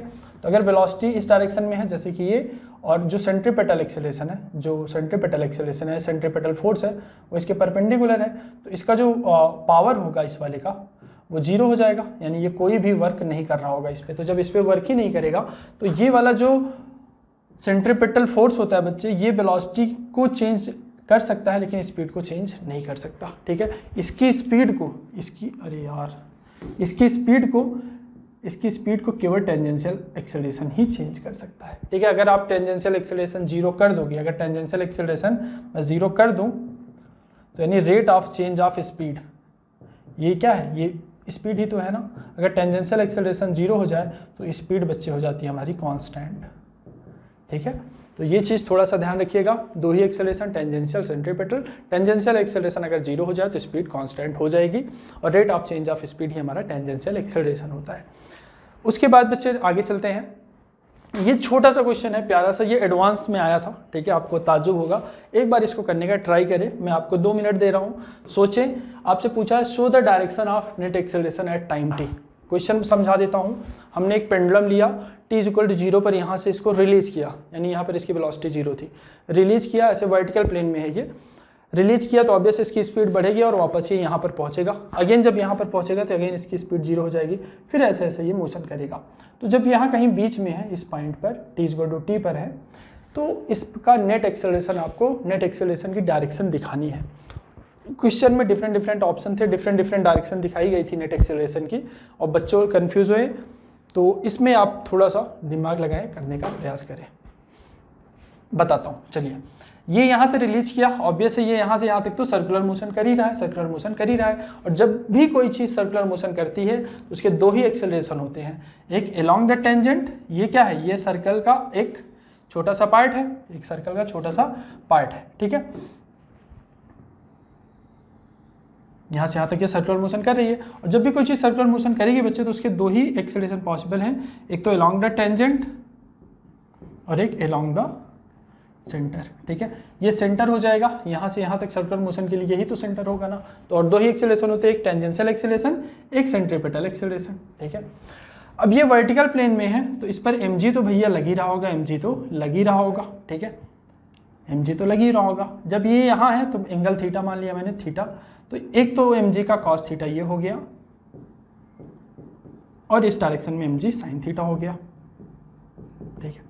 तो अगर इस डायरेक्शन में भैया mg sin थीटा है और इस डायरेक्शन में कोई और फोर्स लग रहा है, नहीं लग रहा, तो इस डायरेक्शन में केवल mg sin थीटा अगर लग रहा है, अगर इस डायरेक्शन में टेंजेंशियल डायरेक्शन में देखा मैंने, टेंजेंशियल डायरेक्शन में केवल और केवल mg sin थीटा लग रहा है, तो टेंजेंशियल डायरेक्शन का एक्सेलरेशन कितना हो जाएगा, mat mg sin थीटा, यानी टेंजेंशियल एक्सेलरेशन हो गया आपका g sin थीटा, ठीक है, g sin थीटा हो गया। उसके अलावा आप आइए देखते हैं ये वाले के लिए। अच्छा, अब आपने यहाँ से रिलीज किया होगा, यहाँ पर तो वेलोसिटी 0 है, लेकिन जैसे ये नीचे आती है धीरे धीरे तो इसकी वेलोसिटी बढ़ने लगती है, ऑब्वियस है बढ़ने लगती है, ठीक है। तो जब ये यहाँ पहुँचेगा, तो इसके पास कुछ वेलोसिटी v होगी, और हमें पता है सेंट्रीपिटल एक्सेलरेशन जो होता है वो होता है v²/r, ठीक है। इसकी रेडियस अगर r हुई होगी तो यानी यहाँ पर जो सेंट्रीपिटल एक्सेलरेशन होगा वो हो जाएगा v²/r, क्योंकि इसको कुछ ना कुछ यहाँ से रिलीज करने पर यहाँ पर तो कुछ ना कुछ स्पीड होगी ही, तो यहाँ पर इसके पास स्पीड होगी v मान लिया, और तो सेंट्रीपिटल एक्सेलरेशन हो गया। अब ये जो पार्टिकल है ये सर्कुलर मोशन कर रहा था, इसके पास 2 ही एक्सेलरेशन हो सकते हैं, एक ac और एक at। at भी समथिंग पॉजिटिव है और ac भी समथिंग पॉजिटिव है, तो ac हुआ ये, at हुआ ये, दोनों का नेट इस डायरेक्शन में आएगा कहीं पर, यानी इसकी जो नेट एक्सेलरेशन की डायरेक्शन होगी वो ये होगी। कुछ बच्चे mg लगा देते हैं, वो गलत हो जाता है, ठीक है, वो लगा देते हैं वर्टिकल डाउनवर्ड। यार ऑब्वियस है ना, ये सर्कुलर मोशन कर रही है तो सर्कुलर मोशन में 2 ही एक्सेलरेशन हो सकते हैं, 2, एक टेंजेंशियल एक सेंट्रीपिटल, तो दोनों को मैंने दिखाया, दोनों क्या है, दोनों पॉजिटिव हैं, तो दोनों का नेट इस किसी डायरेक्शन में ऐसे आएगा। और ऑप्शंस में थे कि किसी में ऐसे दिखा दिया था, तो ऑब्वियसली ये तो पॉसिबल हो नहीं सकता, तो पॉसिबल केवल ये वाली डायरेक्शन होगी। तो इसके बारे में थोड़ा सा सोचना, कोई डाउट आए तो मुझसे पूछना, ठीक है। नोट कर लें इतना, फिर आगे चलते हैं। चलिए बच्चों आगे चलते हैं, सेंट्रीपिटल एक्सेलरेशन के बारे में जानते हैं। सेंट्रीपिटल एक्सेलरेशन तो हमने जान लिया, अब हम सेंट्रीपिटल फोर्स पढ़ेंगे, ठीक है। तो जैसे सेंट्रीपिटल एक्सेलरेशन है, क्या है सेंट्रीपिटल एक्सेलरेशन, v²/r है, तो सेंट्रीपिटल फोर्स क्या हो जाएगा, mass into centripetal acceleration, simple सा, ठीक है। तो ये हो जाता है mv²/r, सेंट्रीपिटल एक्सेलरेशन हमेशा यही होता है mv²/r, ठीक है। इसी को बच्चे v को कहीं कहीं पर r ओमेगा लिख देते हैं, तो अगर आप r ओमेगा लिखोगे तो इसको इस टर्म में भी रिप्रेजेंट कर सकते हैं, r ओमेगा स्क्वायर, ठीक है। ये भी आप r ओमेगा स्क्वायर भी लिख सकते हैं, सेंट्रीपिटल एक्सेलरेशन को भी, v को अगर r ओमेगा में कन्वर्ट करेंगे तो ये r ओमेगा स्क्वायर भी हो जाता है, क्योंकि v = r ओमेगा होता है, ठीक है। तो v = r ओमेगा, तो r ओमेगा स्क्वायर हो जाएगा, r² ओमेगा स्क्वायर, एक r से r कटेगा और r ओमेगा स्क्वायर ये हो जाएगा, यानी सेंट्रीपिटल जो फोर्स है वो ये हो सकता है। यहाँ पर जो जानने वाली बात वो ये है बच्चे, जैसे एक ग्रेविटेशनल फोर्स है, एक टेंशन फोर्स है, एक नॉर्मल फोर्स है, तो वो सब अपने आप में एक फोर्स है, ठीक है। लेकिन ये जो सेंट्रीपिटल फोर्स होता है ये खुद में एक फोर्स नहीं होता, ठीक है। ये जैसे ये अपने आप में कोई एक फोर्स नहीं, ये किसी एक फोर्स का फॉर्म होता है जो सेंट्रीपिटल फोर्स की तरह एक्ट करता है, ठीक है। तो अगर आप ध्यान से देखें सेंट्रीपिटल फोर्स को, तो जैसे ये वाला एक केस लूँ, कौन सा, बचपन में आपने किया होगा कि ऐसे डोरी लेके ऐसे ऐसे हॉरिजॉन्टल सर्कल में घुमाया होगा। तो जैसे ये बंदा क्या कर रहा है, एक डोरी से एक गेंद को बांध लिया, एक डोरी से एक गेंद को बांध लिया और हॉरिजॉन्टल सर्कल में घुमा रहा है। ये डोरी है तो डोरी में एक टेंशन क्रिएट हुआ होगा, ठीक है। और यही जो टेंशन है, ये जो टेंशन है यही बच्चे इसको सेंट्रीपिटल फोर्स प्रोवाइड कर देती है, जिसके कारण ये सर्कुलर मोशन कर पाता है। तो सर्कुलर मोशन होने के लिए it is must for circular motion, ठीक है भैया। सर्कुलर मोशन होने के लिए ना यार, सर्कुलर मोशन होने के लिए कोई ना कोई फोर्स होना चाहिए जो सेंट्रीपिटल फोर्स प्रोवाइड कराए, तभी सर्कुलर मोशन हो पाएगा, अदरवाइज होगा ही नहीं। तो ध्यान रखें, सर्कुलर मोशन तभी पॉसिबल है जब जो पार्टिकल सर्कुलर मोशन कर रहा है उसको कोई ना कोई फोर्स, सेंट्रीपिटल फोर्स प्रोवाइड कराए। सेंट्रीपिटल फोर्स अपने आप में फोर्स नहीं होता, कोई ना कोई फोर्स, सेंट्रीपिटल फोर्स पार्टिकल को प्रोवाइड कराए, उसके बाद ही वो पार्टिकल सर्कुलर मोशन कर पाता है। जैसे इस केस में ये सर्कुलर मोशन कब कर पा रहा है, ये जो टेंशन है ना, ये जो टेंशन लग रहा है ना अलोंग द सेंटर जो लग रहा है, चूंकि ये सर्कुलर मोशन कर रहा है तो ऑब्वियसली सर्कुलर मोशन करने के लिए सेंट्रीपिटल फोर्स मस्ट है। तो सेंट्रीपिटल फोर्स यहाँ प्रोवाइड कौन कर रहा है, टेंशन। तो ये जब ऐसे मोशन करेगा ना तो इसमें टेंशन क्रिएट होगा और वही टेंशन बच्चे इसको सेंट्रीपिटल फोर्स प्रोवाइड कराएगा। और जब हम इक्वेशन लिखेंगे तो लिख देंगे mv²/r = टेंशन, क्योंकि और कोई फोर्स तो अलोंग द सेंटर लग नहीं रहा है। तो कोई ना कोई फोर्स, ध्यान रखिएगा, सेंट्रीपिटल फोर्स अपने आप में फोर्स नहीं होता, उसको कोई ना कोई फोर्स प्रोवाइड करता है, ठीक है, फॉर द सर्कुलर मोशन। यहाँ पर क्या होता है, सन ये है, अर्थ ये है। अब भैया अर्थ हमारे सन के अराउंड क्या करती है, सर्कुलर मोशन ऐसे करती रहती है। अगर ये सर्कुलर मोशन कर रही है तो इसको सेंट्रीपिटल फोर्स चाहिए ही चाहिए, बिना सेंट्रीपिटल फोर्स के तो काम वो सर्कुलर मोशन करेगी नहीं। तो जब भी कोई चीज़ सर्कुलर मोशन कर रही है, जैसा अभी थोड़ी देर पहले बताया था कि कोई भी चीज़ सर्कुलर मोशन करे तो उसका एक एक्सेलरेशन AC और एक AT होता है। AT तो 0 हो सकता है लेकिन AC 0 नहीं हो सकता। अगर AC 0 हो गया तो फिर तो भी वेलोसिटी R तो 0 हो नहीं सकती, वेलोसिटी ही 0 होगी। AC क्या होता है, v²/r होता है ना। अगर AC को आप 0 करोगे तो वेलोसिटी ही 0 हो जाएगी, तो मोशन किस बात का, ठीक है। तो इसलिए सेंट्रीपिटल एक्सेलरेशन या सेंट्रीपिटल फोर्स मस्ट है फॉर द सर्कुलर मोशन। तो यहाँ पर अगर ये सर्कुलर मोशन कर रहा है तो इसको सेंट्रीपिटल फोर्स चाहिए। अब ये प्रोवाइड कौन करेगा, वो बच्चे इन दोनों के बीच का जो ग्रेविटेशनल फोर्स होता है ना, जो ये सन अर्थ को अट्रैक्ट कर रहा है, ये सन जो अर्थ को अट्रैक्ट कर रहा है, वही फोर्स बच्चे इसको सेंट्रीपिटल फोर्स प्रोवाइड करा देता है। तो यहाँ पर आप इक्वेशंस भी लिखते हैं कि जो अट्रैक्शन फोर्स था दोनों के बीच का, वही इसको सेंट्रीपिटल फोर्स प्रोवाइड करा देता है, ठीक है। ये आप ग्रेविटेशन में आगे पढ़ेंगे, ठीक है। तो यहाँ बताने का बस इतना मकसद था कि सेंट्रीपिटल फोर्स मस्ट होता है किसी सर्कुलर मोशन के लिए। वो अपने आप में कोई फोर्स नहीं होता, कोई ना कोई फोर्स रहता है जो सेंट्रीपिटल फोर्स प्रोवाइड करता है।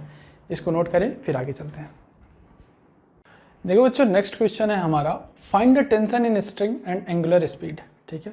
इस क्वेश्चन के बाद नेक्स्ट है, ठीक है, तो कंफ्यूज मत होना। Find the tension in string and angular speed. यहाँ पर बच्चे हाइट है, ठीक है, एक हाइट दी हुआ है। कोनिकल पेंडुलम आपको पता होगा, this is some kind of conical pendulum. Conical pendulum जैसे आप कोन वाली आइसक्रीम खाते हो उसी टाइप का होता है, ठीक है, कोन, ठीक है। इस तरीके से मैं मतलब जैसे ये एक्सिस है ना, इसके अराउंड ऐसे ऐसे ये रोटेट करता है, ठीक है, कोन टाइप का। तो कोन टाइप का शेप बनता है, that is why it is called conical pendulum. इसमें आपसे टेंशन पूछा और एंगुलर स्पीड पूछा है कि कितने एंगुलर स्पीड होगी इसके रोटेट करने की अलोंग द सर्कल। तो यहाँ पर मुझे कुछ नहीं पता था, मुझे तो कुछ बस जो दिया है ना आपको आंसर उसी टर्म में लिखना होता है, ठीक है। H के टर्म में लिख सकते हैं, M के टर्म में लिख सकते हैं, T वगैरह तो पूछा ही गया है, ठीक है। तो मैंने क्या किया, मैंने सिंपली देखा कि अगर हम ये एंगल, अगर हम क्या करें, अगर हम ये एंगल थीटा मान लें, ठीक है, अगर हम ये एंगल थीटा मान लें तो यहाँ पर चूंकि वर्टिकल सर्कल है तो mg तो लगेगा ही, mg तो लगेगा ही। ये एंगल थीटा है तो ये भी एंगल थीटा हो जाएगा। ये टेंशन T लग रहा है तो ये वाला बच्चे हो जाएगा T cos थीटा, ठीक है, ये T cos थीटा हो गया और ये हो जाएगा आपका T sin थीटा, ठीक है, T sin थीटा हो गया। मैंने पहले भी बता रखा है, कोई भी चीज़ अगर बच्चे सर्कुलर मोशन करती है ना तो उसको सेंट्रीपिटल फोर्स चाहिए ही चाहिए होता है।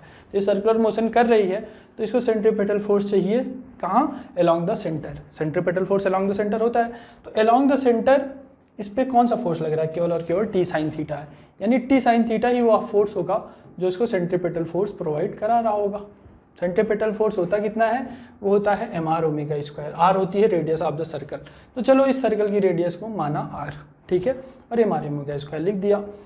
T cos थीटा ऊपर लग रहा है, mg नीचे लग रहा है, तो T cos थीटा को भैया mg बैलेंस कर रहा होगा, करा दिया बैलेंस। डिवाइड कर दिया दोनों को तो tan थीटा आ गया, डिवाइड कर दिया तो tan थीटा आ गया। और जैसे ही हमारा tan थीटा आया, जैसे हमारा tan थीटा आया, ये हो गया भैया r ओमेगा स्क्वायर बाई जी। ठीक है, ये आ गया, यहाँ तक आई होप क्लियर है। अब यहाँ पर r तो हमने खुद से माना है, तो उसके टर्म में तो हम आंसर दे नहीं सकते, थीटा भी हमने खुद से माना है, उसके टर्म में आंसर नहीं दे सकते, h हमें पता था। तो अगर मैं tan थीटा देखूँ, tan theta will B perpendicular upon base. For this triangle tan theta हो जाएगा परपेंडिकुलर, r बेस है h, तो r by H will be your this.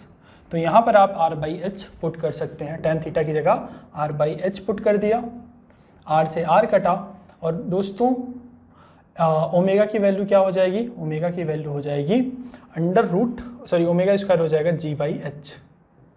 ठीक है, और ओमेगा हो जाएगा g बाई एच। ठीक है, ओमेगा तो आ गया। अब रही बात हमारे टेंशन की, तो टेंशन का तो कोई टेंशन लेना ही नहीं है, टेंशन इजीली निकल जाएगा। यहाँ से भी रख लें तो t cos थीटा यानी हो जाएगा mg sec theta, mg sec theta हो जाएगा। sec थीटा क्या होता है, बेस अपॉन हाइपोटेन्यूस। ठीक है, तो अगर sec थीटा की बात करें तो cos थीटा होता है हमारा बेस जो कि h, हाइपोटेन्यूस इसकी लेंथ l होती है, इसकी लेंथ l होती है, तो h बाई l हो जाएगा। ठीक है, तो यहाँ से अगर आप ध्यान दें तो ये लेंथ अगर हमें पता चल गई और ये h बाई l हो जाएगा। ठीक है, तो sec थीटा हो जाएगा l by H, mg l by H. ठीक है, ये लेंथ भी पता होनी चाहिए, स्ट्रिंग की लेंथ l दी है। ठीक है, स्ट्रिंग की लेंथ l है, तो टेंशन हो जाएगा mg l बाई एच। इसको बच्चे नोट कर लें, फिर हम आगे चलते हैं, नोट डाउन फिर आगे चलें। चलिए बच्चों आगे चलते हैं। इस पर बेस्ड देखो यार, सिंपल सा क्वेश्चन था ये। ठीक है, इसमें आई थिंक कोई डाउट आपको नहीं आना चाहिए। इसमें देखो सेंट्रीपिटल फोर्स हमने पढ़ा, ठीक है, एक क्वेश्चन किया। अब देखो एक क्वेश्चन करने के बाद हम इस पे इतना कॉन्फिडेंट हमारे अंदर होना चाहिए कि अब हम इजली जेईई मेन के क्वेश्चन कर पाएंगे। देखो सिंपल सा क्वेश्चन था, थोड़ा सा लॉजिक लगाओ। दिया था पार्टिकल ऑफ मास है, मेरे हिसाब से तो आपको एक बार वीडियो को पॉज करके ट्राई भी कर लेना चाहिए, थोड़ा सा अटेम्प्ट। तो थोड़ा सा दिमाग जब हम लगाते हैं किसी चीज़ में ना बच्चे, तो क्या होता है कि वो क्वेश्चन में हमें ये पता चलता है कि हमारे दिमाग में कौन सा स्टेप नहीं स्ट्राइक कर रहा था, और जब वो हमें पता चलता है तो फिर हम सिंपली ये बता सकते हैं कि हाँ भाई ये चीज़ हमें याद रखने की ज़रूरत है, ये स्टेप हमें याद रखने की ज़रूरत है। ठीक है, और फिर आपसे क्वेश्चन होने लगते हैं। तो आप एक बार इसको ट्राई करें। A particle of mass m is fixed to one end of the light spring having force constant k unstretched length l। ठीक है, एक हमारे पास अनस्ट्रेच्ड स्प्रिंग है जिसकी लेंथ है कितनी, जिसकी लेंथ है l। ठीक, अनस्ट्रेच्ड स्प्रिंग है। ठीक, फिर बोला है स्प्रिंग कांस्टेंट k है, लेंथ l है। The other and is fixed, इसका एक एंड भैया फिक्स है मान लो। ठीक है, इसका एक एंड फिक्स है। The system is given an angular omega about the fixed and, इसके अराउंड बच्चे इस सिस्टम को हम एक एंगुलर वेलोसिटी देते हैं जो कि ओमेगा है। ठीक है,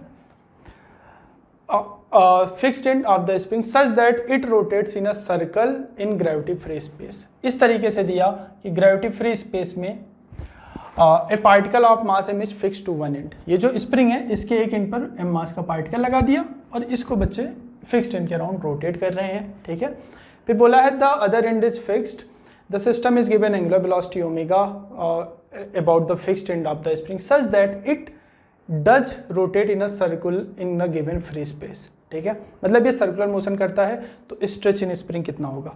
अब देखो स्ट्रेच होगा क्यों होगा, देखो यार जब ये सर्कुलर मोशन कर रहा है, ठीक है, अगर ये सर्कुलर मोशन कर रहा है कोई चीज़ इसके अराउंड, जैसे ये मान लो यहाँ थोड़ा सा बना के दिखा रहा हूँ, ये पार्टिकल है, अगर इसके अराउंड ये सर्कुलर मोशन करेगा ना, सर्कुलर मोशन ऐसे करेगा ये, तो इसको एक सेंट्रीपिटल फोर्स चाहिए ही चाहिए। मैंने बताया था ऑलरेडी कि अगर कोई चीज़ सर्कुलर मोशन कर रही है तो उसको सेंट्रीपिटल फोर्स चाहिए अलोंग द सेंटर। ये कब मिल सकता है, यहाँ पर ग्रेविटी है ही नहीं, तो ग्रेविटी है ही नहीं तो कौन फोर्स इसको दे सकता है, स्प्रिंग फोर्स दे सकता है। और स्प्रिंग फोर्स होता कब है, जब उसमें एक्सटेंशन आता है। ठीक है, यानी अगर इसको इस डायरेक्शन में फोर्स चाहिए, कौन फोर्स प्रोवाइड कर सकता है, स्प्रिंग फोर्स प्रोवाइड कर सकता है। इस डायरेक्शन में स्प्रिंग फोर्स कब लगेगा, जब ये स्ट्रेच होगी, जब ये बॉल इस थोड़ी सी ऐसे आगे जाएगी नेचुरल लेंथ से ताकि स्ट्रेच हो, जब स्प्रिंग स्ट्रेच होगी तो स्प्रिंग फोर्स अपोजिट डायरेक्शन में लगता है। यानी एक चीज़ तो हमें पता चल गई कि अगर ये ऐसा सर्कुलर मोशन करेगा तो इस डायरेक्शन में सेंट्रीपिटल फोर्स होगा, यानी इसी डायरेक्शन में स्प्रिंग फोर्स होना चाहिए जो इसे सेंट्रीपिटल फोर्स प्रोवाइड करेगा। और इस डायरेक्शन में स्प्रिंग फोर्स होने के लिए इसको ऐसा स्ट्रेच होना पड़ेगा स्प्रिंग को, ताकि इस डायरेक्शन में फोर्स आ जाए। अब भैया स्प्रिंग को आप ऐसे खींचते हो जब, तभी तो फोर्स ऐसे लगता है ना। अगर आप स्प्रिंग को कंप्रेस कर दो ऐसे तो फोर्स आउट इस डायरेक्शन में लग जाएगा ना। स्प्रिंग कंप्रेस करते हो तो फोर्स आउटवर्ड, स्प्रिंग बाहर खींचते हो तो फोर्स इनवर्ड। आपको फोर्स चाहिए इस डायरेक्शन में, तो यानी स्प्रिंग इस डायरेक्शन में खींचनी चाहिए, ठीक है। तो ये तो बहुत ही इमेजिनेशन वाली बात हो गई। अब सिंपल सा क्वेश्चन था कि स्ट्रेच पूछा था कितना होगा, तो साफ साफ हमें पता चल गया स्ट्रेच तो होना ही पड़ेगा। तो हमने मान लिया ये सपोज करें एक्स स्ट्रेच हो गया होगा, बॉल यहाँ पहुँच गई होगी, नेचुरल लेंथ से ये एक्स स्ट्रेच हुआ होगा, ठीक है। यानी नेचुरल लेंथ से ये एक्स स्ट्रेच होके इस रेडियस में ऐसे सर्कुलर मोशन परफॉर्म कर रहा होगा। यानी जब ये एक्स स्ट्रेच होकर ऐसे सर्कुलर मोशन कर रहा है तो इसको एक सेंट्रीपिटल फोर्स चाहिए, और वो centripetal force spring force provide कर रहा होगा, ठीक है। और स्प्रिंग फोर्स होता है कितना है, k इंटू एक्स, एक्सटेंशन हमने x माना है तो k into x will be the spring force. और FC क्या होता है, ये होता है mr omega square, mr omega square is equal to kx लिख लिया। r क्या होती है, r होती है रेडियस, तो L तो पहले था, x स्ट्रेच हो गया, तो जो टोटल रेडियस हो जाएगी सर्कल की वो हो जाएगी L प्लस x, ठीक है। ये जो सर्कल L पहले थी, x स्ट्रेच हुआ, तो इस सर्कल की रेडियस L प्लस x। बहुत ही दूर से हम आए, ठीक है। x बताना है, सिंपल सा आ जाएगा ml ओमेगा स्क्वायर। आप उस साइड ले जाएंगे, kx हो गया माइनस mx ओमेगा स्क्वायर, ठीक है। और यहाँ से x कॉमन ले लेंगे अगर आप, तो x कॉमन ले लो बच्चे, तो हो जाएगा ये k minus m omega square, और फिर ये ml ओमेगा स्क्वायर के बराबर हो जाएगा। x की वैल्यू आ गई ml ओमेगा स्क्वायर, ठीक है। ये 2020 में आया था मेंस में, ठीक है। मैंने तो क्या यार कुछ बच्चे बोलते हैं कि सर मुझसे मेंस बन नहीं रहे, ठीक है। देखो यार सिंपल सा कॉन्सेप्ट होता है, वही चीज़ें हर जगह यूज होती हैं। कभी कभी ये तो फिर भी थोड़ा सा अच्छे लेवल का क्वेश्चन था, ये सब नहीं कर पाए होंगे, ये मॉडरेट लेवल का था मेंस के हिसाब से। और तो आपने देखा ही वर्क पावर वगैरह में कितने इजी क्वेश्चन आए थे, ठीक है। तो अगर आप कर पा रहे हैं तो आप मॉडरेट लेवल के क्वेश्चन सॉल्व कर पा रहे हैं, ठीक है। इसको आप नोट करें, फिर आगे चलते हैं। चलिए बच्चों आगे चलते हैं, थोड़ा सा कार्यक्रम को और आगे बढ़ाते हैं, ठीक है। देखो यार यूनिफॉर्म सर्कुलर मोशन, सबको ऑलमोस्ट नाम तो सुना ही होगा सबने यूनिफॉर्म सर्कुलर मोशन का। यूनिफॉर्म जैसे नाम से पता चल रहा है यूनिफॉर्म मोशन होता है, यानी इसकी स्पीड जो होती है चेंज नहीं होती, ठीक है।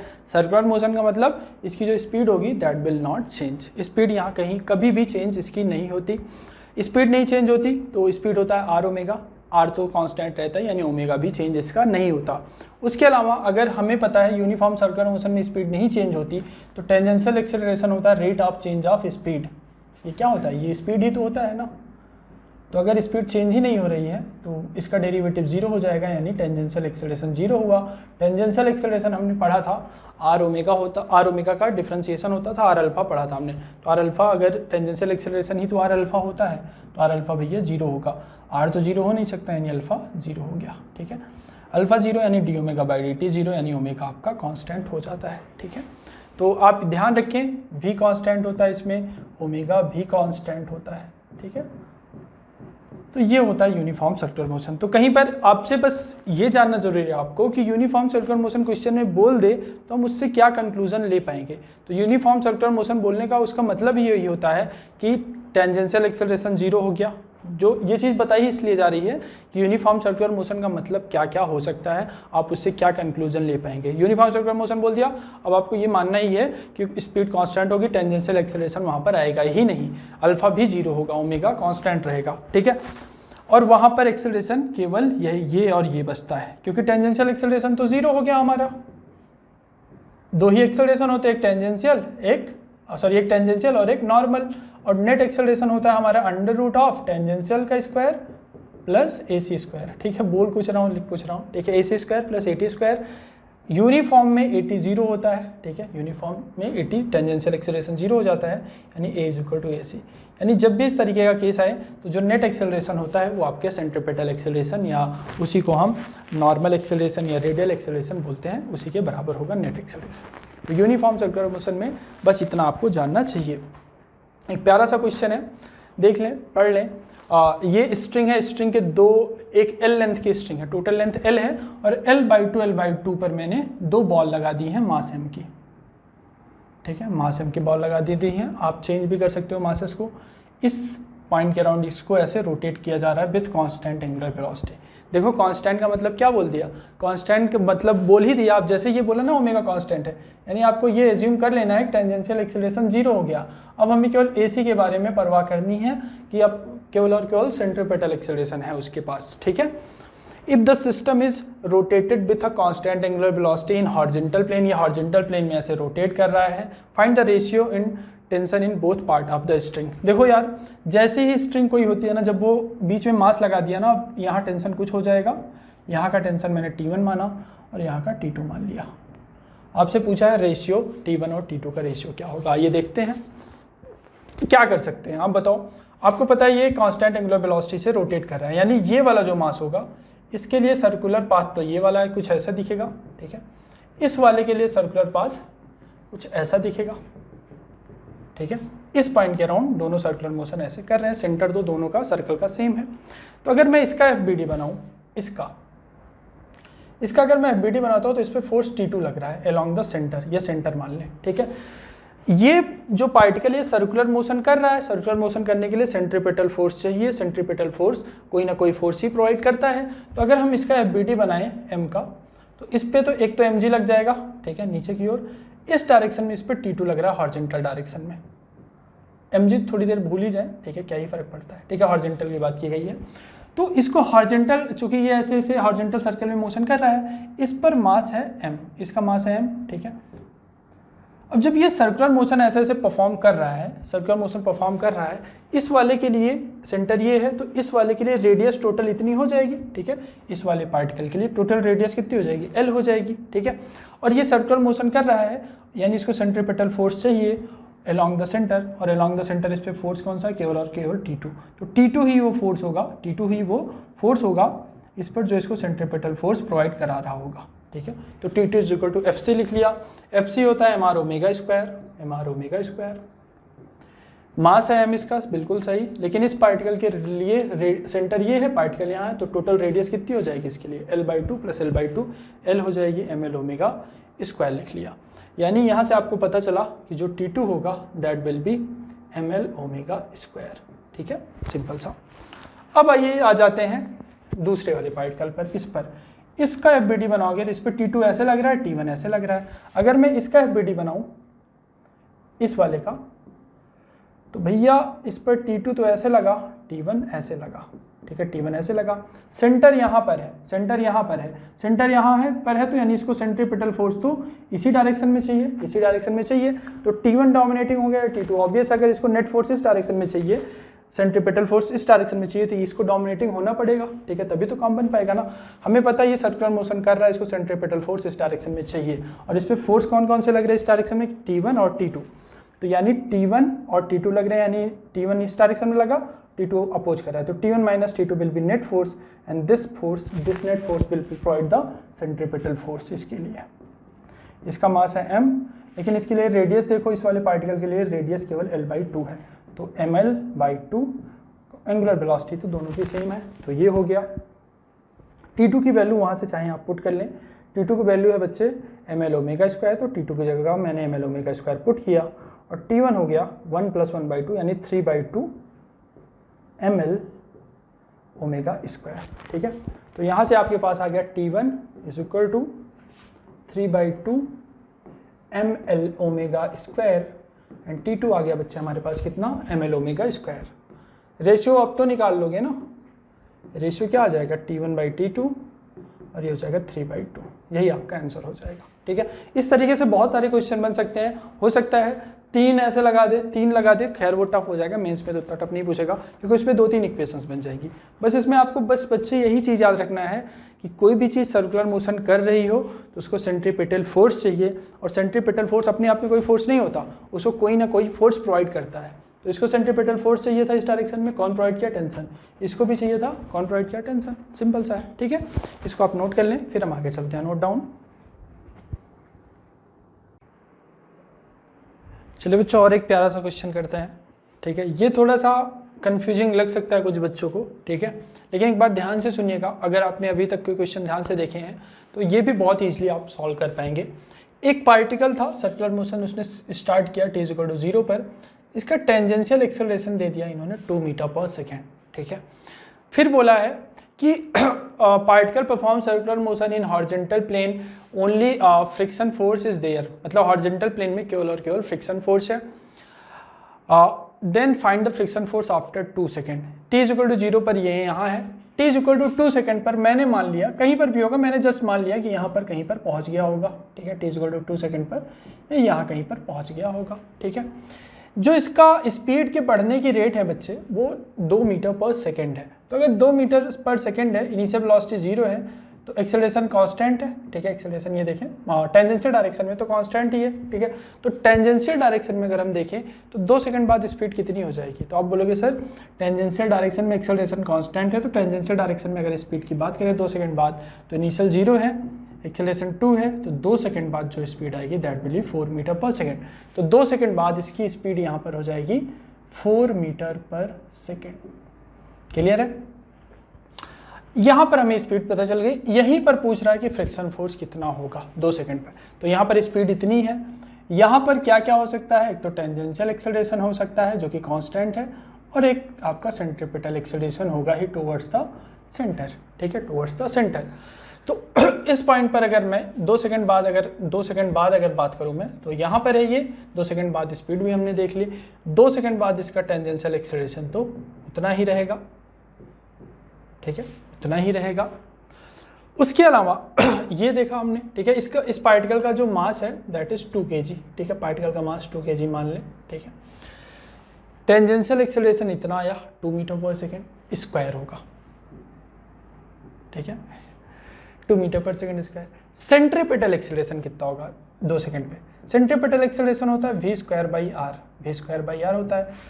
यहाँ पर स्पीड है कितनी इसकी 4 मीटर पर सेकेंड है, तो 4 का स्क्वायर, और रेडियस कितनी है 4 मीटर है, तो 16/4 4 मीटर पर सेकेंड स्क्वायर। तो भैया 2 सेकंड बाद जो इसके दोनों एक्सेलरेशन है ये है, ठीक है। तो 2 सेकंड बाद इसका जो नेट एक्सेलरेशन होगा वो कितना हो जाएगा, 2 सेकंड पर इसका जो नेट एक्सेलरेशन होगा that will be at² + ac²। और AC कितना है, AC दिया है 4, और at कितना है 2 है, ठीक है। तो ये हो जाएगा भैया 16×4 = 20 यानी 5√2 मीटर पर सेकेंड स्क्वायर, ठीक है, 5√2 मीटर पर सेकेंड स्क्वायर। यानी 2 सेकंड पर इसका जो नेट एक्सेलरेशन है इतना है, नेट एक्सेलरेशन इतना है, तो नेट फोर्स कितना होगा, नेट फोर्स इसका हो जाएगा मास इंटू एक्सेलरेशन। मास है बॉल का 2 kg और नेट एक्सेलरेशन आया है 5√2 यानी 10√2 नेट फोर्स, ठीक है।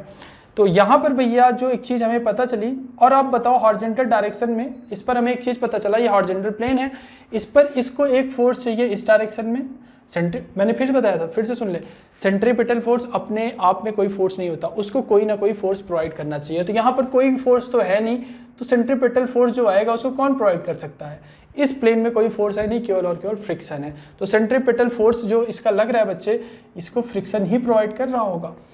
इसका टेंजेंशियल एक्सेलरेशन है इस डायरेक्शन में, ठीक है, यानी टेंजेंशियल फोर्स भी इसी डायरेक्शन में होगा। टेंजेंशियल फोर्स कौन प्रोवाइड कर सकता है, कोई और फोर्स तो है नहीं सिवाय फ्रिक्शन के, यानी फ्रिक्शन ही होगा जो इसको टेंजेंशियल फोर्स प्रोवाइड कर रहा होगा। और इसका जो नेट फोर्स आएगा इस डायरेक्शन में आएगा, नेट एक्सेलरेशन जिस डायरेक्शन में उसी डायरेक्शन में, इन दोनों का नेट एक्सेलरेशन ये, नेट एक्सेलरेशन ये, तो नेट फोर्स भी इसी डायरेक्शन में। अब जो ये जो नेट फोर्स है बच्चे, ये कौन प्रोवाइड कर सकता है, केवल और केवल फ्रिक्शन, क्योंकि बोला है कि in horizontal plane there is no other force other than friction. तो अगर कोई और फोर्स है नहीं, केवल और केवल फ्रिक्शन फोर्स है, तो ये नेट फोर्स जो है बच्चे उसको फ्रिक्शन ही प्रोवाइड कर रहा होगा, ठीक है। ये सोचने में थोड़ा सा बच्चे कंफ्यूज होते हैं, लेकिन आप ही सोचो फ्रिक्शन भी आप सोचो कोई अगर ऐसे कोई चीज़ जैसे अभी देखोगे जब आगे जैसे कोई सर्कुलर टर्न, जब कार जा रही होती है, हॉरिजॉन्टल प्लेन है, तो जब ये से ऐसे कार टर्न लेती है तो यहाँ पर क्या होता है बच्चे, यहाँ पर सेंटर है, चूंकि ये टर्न ले रही है तो सर्कुलर मोशन करेगी, सर्कुलर मोशन करने के लिए इसको सेंट्रीपिटल फोर्स चाहिए। तो ये जो सेंट्रीपिटल फोर्स है ना वो केवल और केवल इसके कार और रोड के बीच का जो फ्रिक्शन होता है ना वही प्रोवाइड करा पाता है, ठीक है। तो वही सेम चीज़ यहाँ पर भी होगी, कोई और फोर्स है नहीं, नेट फोर्स इतना है और नेट फोर्स कौन प्रोवाइड कर सकता है, केवल और केवल फ्रिक्शन, क्योंकि और कोई फोर्स है ही नहीं। तो फ्रिक्शन फोर्स आपका हो जाएगा नेट फोर्स के बराबर, ठीक है। इसको बच्चे नोट कर लें, ये कॉन्सेप्ट बहुत इंपॉर्टेंट है, इसको ध्यान रखिएगा। एक बार में अगर आपको नहीं समझ में आया तो दोबारा वीडियो को देखें। ये कॉन्सेप्ट आप याद रखेंगे कि जब भी कोई और फोर्स नहीं है तो कौन फोर्स प्रोवाइड कर सकता है, फ्रिक्शन ही होगा जो प्रोवाइड कर रहा होगा नेट फोर्स, और कौन कर ही सकता है, ठीक है। नोट करें, फिर आगे चलते हैं। चलिए बच्चों, हम चर्चा करेंगे रेडियस ऑफ कर्वेचर की, ठीक है। रेडियस ऑफ कर्वेचर बेसिकली दो तरीके से निकाले जाते हैं, ठीक है। देखो जैसे कोई पार्टिकल है, ठीक है, कोई पार्टिकल है यहाँ से ऐसे ऐसे जा रहा है, ठीक है, ऐसे ऐसे ऐसे ऐसे डिफरेंट जगह ऐसे मोशन करेगा। तो किसी पॉइंट पर अगर वो जैसे ही मान लो किसी टाइम पर यहाँ पहुँचा, ठीक है, ये जो पार्टिकल है किसी टाइम पर यहाँ पहुँचा, तो यहाँ का जो रेडियस ऑफ कर्वेचर है कुछ इस तरीके से, इस पॉइंट पर ये जो इतना सा छोटा सा पार्ट आपको दिख रहा है, ये जो छोटा सा पार्ट दिख रहा है, इसको आर्क मानते हुए अगर आप एक सर्कल ड्रॉ करेंगे कुछ इस तरीके से दिखेगा। यहाँ पर अगर आप यहाँ इसको मानते हो, ये करते हो तो कुछ इस तरीके से ड्रॉ होगा, ठीक है। यहाँ पर अगर आप मान के करोगे तो कुछ इस तरीके से ड्रॉ हो जाएगा, यहाँ को मान के करोगे तो कुछ इस तरीके से ड्रॉ हो जाएगा। तो डिफरेंट पॉइंट पर बच्चे अगर आप देखोगे तो डिफरेंट टाइप के सर्कल ड्रॉ हो सकते हैं, ठीक है। तो अगर डिफरेंट यहाँ पर अगर मानोगे तो ये तो प्लेन है तो इनफाइनाइट टाइप का सर्कल हो जाएगा, यहाँ मान के करोगे तो कुछ इस टाइप का सर्कल हो जाएगा, ठीक है। अलग अलग हर जगह पॉइंट पे, हर पॉइंट पर अलग अलग तरीके का सर्कल आ सकता है, यानी अलग अलग तरीके की रेडियस आ सकती है, ठीक है। तो वही जो डिफरेंट रेडियस आती हैं बच्चे, उसी को रेडियस ऑफ कर्वेचर बोलते हैं। यानी कर्व की जो रेडियस है हर जगह अलग अलग होगी, तो that is called radius of curvature. ये कर्व है यहाँ, इसकी रेडियस कितनी होगी, that will be radius of curvature. यहाँ कर्व है थोड़ा सा, इसकी रेडियस कितनी होगी, this is radius of curvature, ठीक है। तो यही रेडियस ऑफ कर्वेचर होता है। दो फार्मूले होते हैं, इसको देखो, इसमें बहुत ज़्यादा दिमाग नहीं खपाना है, ये बस जान लें कि कर्व का, ये कर्व होता है, इसके डिफरेंट पॉइंट पर डिफरेंट टाइप के सर्कल ड्रॉ हुए सकते हैं। जैसे अगर ऐसे होगा तो ऑब्वियसली इसका सर्कल बहुत बड़ा हो जाएगा। अभी यही मैं ऐसे कर देता कर्व को तो ऐसे सर्कल बन जाता। तो अलग अलग जगह अलग अलग रेडियस के सर्कल ड्रॉ किए जा सकते हैं, इसलिए डिफरेंट पॉइंट पर डिफरेंट रेडियस ऑफ कर्वेचर आ सकती है। अब बच्चे इसमें क्या है ना कि दो तरीके से हम जनरली सॉल्व करते हैं, दो तरीके से आपसे पूछा जा सकता है। पहला तो ये और दूसरा ये वाला, ठीक है, ये वाला। पहला देखिए, जो रेडियस ऑफ कर्वेचर, ROC मतलब रेडियस ऑफ कर्वेचर, इसका फार्मूला होता है v² a परपेंडिकुलर। फार्मूला ध्यान रखिए, v² a परपेंडिकुलर। ये क्या होता है दिखा देता हूँ। अरे यार बहुत ज़्यादा हटा दिया क्या, देखो जैसे,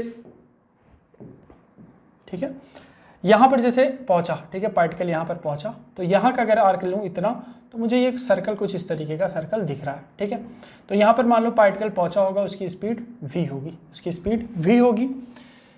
तो यहाँ का जो रेडियस ऑफ कर्वेचर आएगा उसको r मान लो अगर आप, तो यहाँ का जो रेडियस ऑफ कर्वेचर होगा वो हो जाएगा v² अपॉन ये जो, जैसे यहाँ का अगर आपको याद हो, जैसे हम लेते थे, अगर AC लिखूँ तो आप क्या लिखोगे, v² r लिख दोगे, ठीक है, v² r लिख दोगे सिंपली। तो वही r is equal to v² AC हो जाता है, ठीक है, r is equal to v² AC।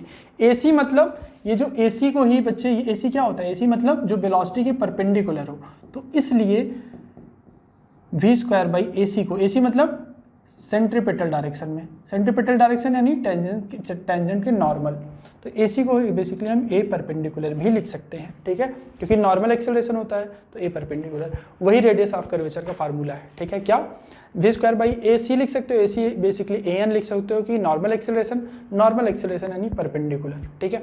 तो ये जो v है वो तो स्पीड हो जाती है, और ये जो A परपेंडिकुलर है ना, this is component of acceleration perpendicular to velocity होना चाहिए, ठीक है। एक्सेलरेशन कुछ हो उससे मतलब नहीं है, हमें A परपेंडिकुलर लेना है। A परपेंडिकुलर मतलब जो कंपोनेंट एक्सेलरेशन का वेलोसिटी के परपेंडिकुलर हो, ठीक है। ए परपेंडिकुलर मतलब वेलोसिटी के परपेंडिकुलर डायरेक्शन में जो एक्सेलरेशन का कंपोनेंट है वही लेना है, तभी रेडियस ऑफ कर्वेचर मिलेगी, जैसा कि यहाँ पर सिंपल सा प्रूफ करके भी मैंने बता दिया, ठीक है।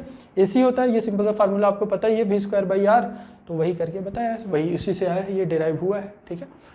तो डेरिवेशन हम यहाँ पर नहीं कर रहे, छोटा सा डेरिवेशन भी करके तो ऐसे दिखाई दिया हूँ, ठीक है। तो ये फार्मूला आपको याद रखना है, v² a परपेंडिकुलर, ठीक है। क्या याद रखना है, v² a परपेंडिकुलर, ये कभी मत भूलना, v² a परपेंडिकुलर, ठीक है। सेकेंड है if particle is moving on a path given by this. अगर मतलब कभी कभी ऐसे ही दे देते हैं इस टाइप का, लेकिन कभी कभी ऐसे आपको दे देंगे कि अगर particle y is equal to sine x path पर मूव कर रहा है, y is equal to sine x path पर मूव कर रहा है, तो इस पर रेडियस ऑफ कर्वेचर बताओ।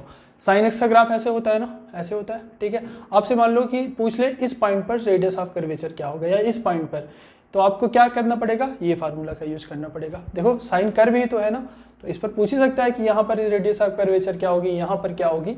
तो जब इस तरीके से हो कि y is equal to f x type का ग्राफ दे दे और आपसे रेडियस ऑफ कर्वेचर पूछे, तो आपको ये फार्मूला अप्लाई करना है। वैसे ये बड़ा फार्मूला लग रहा है, देखो मुझे याद है, ये मत सोचना मुझे नहीं याद है, सर ने लिख दिया है। मैं सुनाऊँ, 1 + dy/dx का होल स्क्वायर का होल पावर की होल पावर 3/2 d2/dx2, ठीक है, मुझे याद है, ठीक है। तो इस तरीके से आप देखो, ट्रिक एक बता दे रहा हूँ, जैसे ये है 1 + dy/dx2, इतना स्क्वायर किया तो स्क्वायर ही बेसिकली डबल डिफ्रेंसिएशन कर दो। ऐसे आप इमेजिन करो कि 1 + dy/dx का होल स्क्वायर यहाँ किया है, यानी एक बार और किया होगा तो यहाँ d2/dx2 से डिवाइड कर दो, और ये 3/2 तो यार याद रखना पड़ेगा, ठीक है। इसी तरीके से कनेक्ट करके चीज़ों को याद किया जाता है। 1 + dy/dx का होल स्क्वायर किया था तो नीचे डबल डिफ्रेंसिएशन कर दिया, ठीक है, और की पावर 3/2 कर दिया। तो जब भी इस तरीके से ग्राफ वाले क्वेश्चन है कि y equal to sine x वगैरह दे दे, तो आप रेडियस ऑफ कर्वेचर के लिए ये फार्मूला यूज करोगे, अदरवाइज ये वाला। आइए बच्चे एक एग्जाम्पल हम देखते हैं सिंपल सा। find the radius of curvature at point of projection on at highest point, ठीक है। एक बॉल को इन्होंने प्रोजेक्ट किया, ठीक है, एक बॉल को इन्होंने बच्चे प्रोजेक्ट किया और आपसे पूछ रहा है कि रेडियस ऑफ कर्वेचर कितना हो सकता है पॉइंट ऑफ प्रोजेक्शन पर और हाईएस्ट पॉइंट पर, ठीक है। हमें अभी हमने रेडियस ऑफ कर्वेचर पढ़ा। देखो ये dy/dx का तो यहाँ कहीं यूज है नहीं, क्योंकि इक्वेशन वगैरह तो वैसी है नहीं, ठीक है। अब आप इक्वेशन अलग से लिखो तो अलग चीज़ है, ठीक है, जैसे कि जो इसका प्रोजेक्टाइल का इक्वेशन होता है, ठीक है, but that will be complicated. तो ROC आपको रेडियस ऑफ कर्वेचर निकालना है। हमें फार्मूला पता है v² upon a perpendicular. a perpendicular क्या है, वेलोसिटी के परपेंडिकुलर डायरेक्शन में जो एक्सेलरेशन है वो। तो देखो यहाँ पर स्पीड ऐसी है, ठीक है, तो हमने इसका स्क्वायर कर दिया। पॉइंट ऑफ प्रोजेक्शन पे कैलकुलेट कर रहे हैं, तो स्पीड यहाँ पर u है तो हमने u का स्क्वायर कर दिया। इसका जो नेट एक्सेलरेशन है वो तो mg होगा, ऐसे लग रहा होगा, लेकिन हमें बच्चे लेना है एक्सेलरेशन तो इसका g होगा ही, क्योंकि इस पर नेट फोर्स g ही लग रहा होता है, लेकिन हमें वेलोसिटी के परपेंडिकुलर डायरेक्शन में लेना है। क्या लेना है, वेलोसिटी के परपेंडिकुलर। ए परपेंडिकुलर होता है कि वेलोसिटी के परपेंडिकुलर डायरेक्शन में जो एक्सेलरेशन हो, ठीक है। तो ये चीज़ आप कभी मत भूलिएगा, ए परपेंडिकुलर मतलब वेलोसिटी के परपेंडिकुलर डायरेक्शन में। ये g है, ये थीटा है तो ये 90 माइनस थीटा, ये थीटा, तो ये हो जाएगा g cos थीटा। ये 90 डिग्री पर लिया हूँ मैं, ठीक है, इसके परपेंडिकुलर डायरेक्शन। तो ये अगर थीटा है, ये वाला 90 माइनस थीटा, ये थीटा, तो ये हो जाएगा g cos थीटा। तो बेसिकली ये है एक्सेलरेशन का कंपोनेंट जो कि वेलोसिटी के परपेंडिकुलर है, तो यहाँ पर आप g cos थीटा लिख देंगे, ठीक है। सेकेंड वाला मैं आप पर छोड़ता हूँ, आप मुझे करके टेलीग्राम वगैरह पर सेंड करिएगा कि ये क्वेश्चन आप कर पाते हैं कि नहीं। Radius of curvature at highest point पर मैं हिंट दे देता हूँ। हाईएस्ट पॉइंट पर वर्टिकल डायरेक्शन वाली वेलोसिटी तो 0 हो जाती है, बचती है केवल ये वाली। अभी कितनी बचती है ये आपको डिसाइड करना है। यहाँ पर mg लगता है g, और g तो हमेशा मतलब परपेंडिकुलर ही हो जाएगा इसके, ठीक है। तो ये मतलब काफ़ी हद तक सॉल्व कर दिया, अब आपको ये करना है खुद से, ठीक है। इसको नोट कर लें, फिर आगे चलते हैं। चलिए बच्चों आगे चलते हैं। देखो यार इसमें जो हमारा नेक्स्ट है that is motion in vertical plane, circular motion in vertical plane basically, ठीक है। इस पे आपको बहुत डिफरेंट टाइप की चीज़ें मिलती हैं, अक्सर बच्चे कंफ्यूज होते हैं कि किस में क्या था, तो इसलिए मैंने सारा एक जगह बना दिया है। देखो अगर ये स्ट्रिंग है, ठीक है, अगर ये स्ट्रिंग है और इसका मास m है, जो भी पार्टिकल बता हुआ है, तो इसको एक मिनिमम वेलोसिटी जो चाहिए to complete the vertical circular motion, ठीक है। अगर यहाँ से एक स्ट्रिंग से एक किसी पेंडुलम या मास को लटका कर अगर इसको सर्कुलर मोशन, अगर इसको हम कुछ वेलोसिटी देंगे तो ऐसे जाएगा, और अगर इसको सर्कुलर मोशन कंप्लीट करना है विदाउट स्लैकिंग, स्ट्रिंग कहीं पर स्लैक नहीं हो जानी चाहिए। स्लैक होगी तो भैया स्ट्रिंग ढीली हो जाएगी और ऐसे मतलब गिर जाएगी, सर्कुलर मोशन कैसे कंप्लीट कर पाएगी, ठीक है। तो इसको जो मिनिमम वेलोसिटी देनी पड़ती है, देखो डेरिवेशन तो हम यहाँ कर नहीं रहे, ठीक है, हमें बच्चे फार्मूले से मतलब है जो कि हमारे काम में आएगा, ठीक है। तो जो इसको मिनिमम वेलोसिटी देनी पड़ती है अगर स्ट्रिंग से बधा हुआ हो, वो होता है √5g ये वाली रेडियस जो भी हो, ठीक है।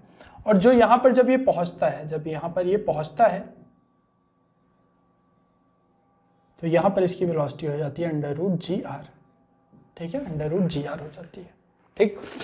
तो ये चीज़ आप ध्यान रखिए।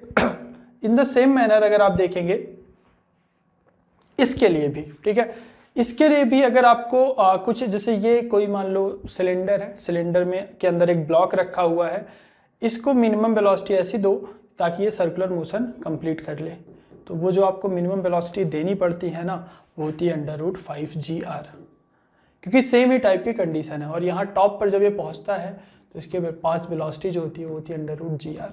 अब इसमें आप बोलोगे सर सिमिलरिटी क्या है, आपने सिमिलर क्यों बोला?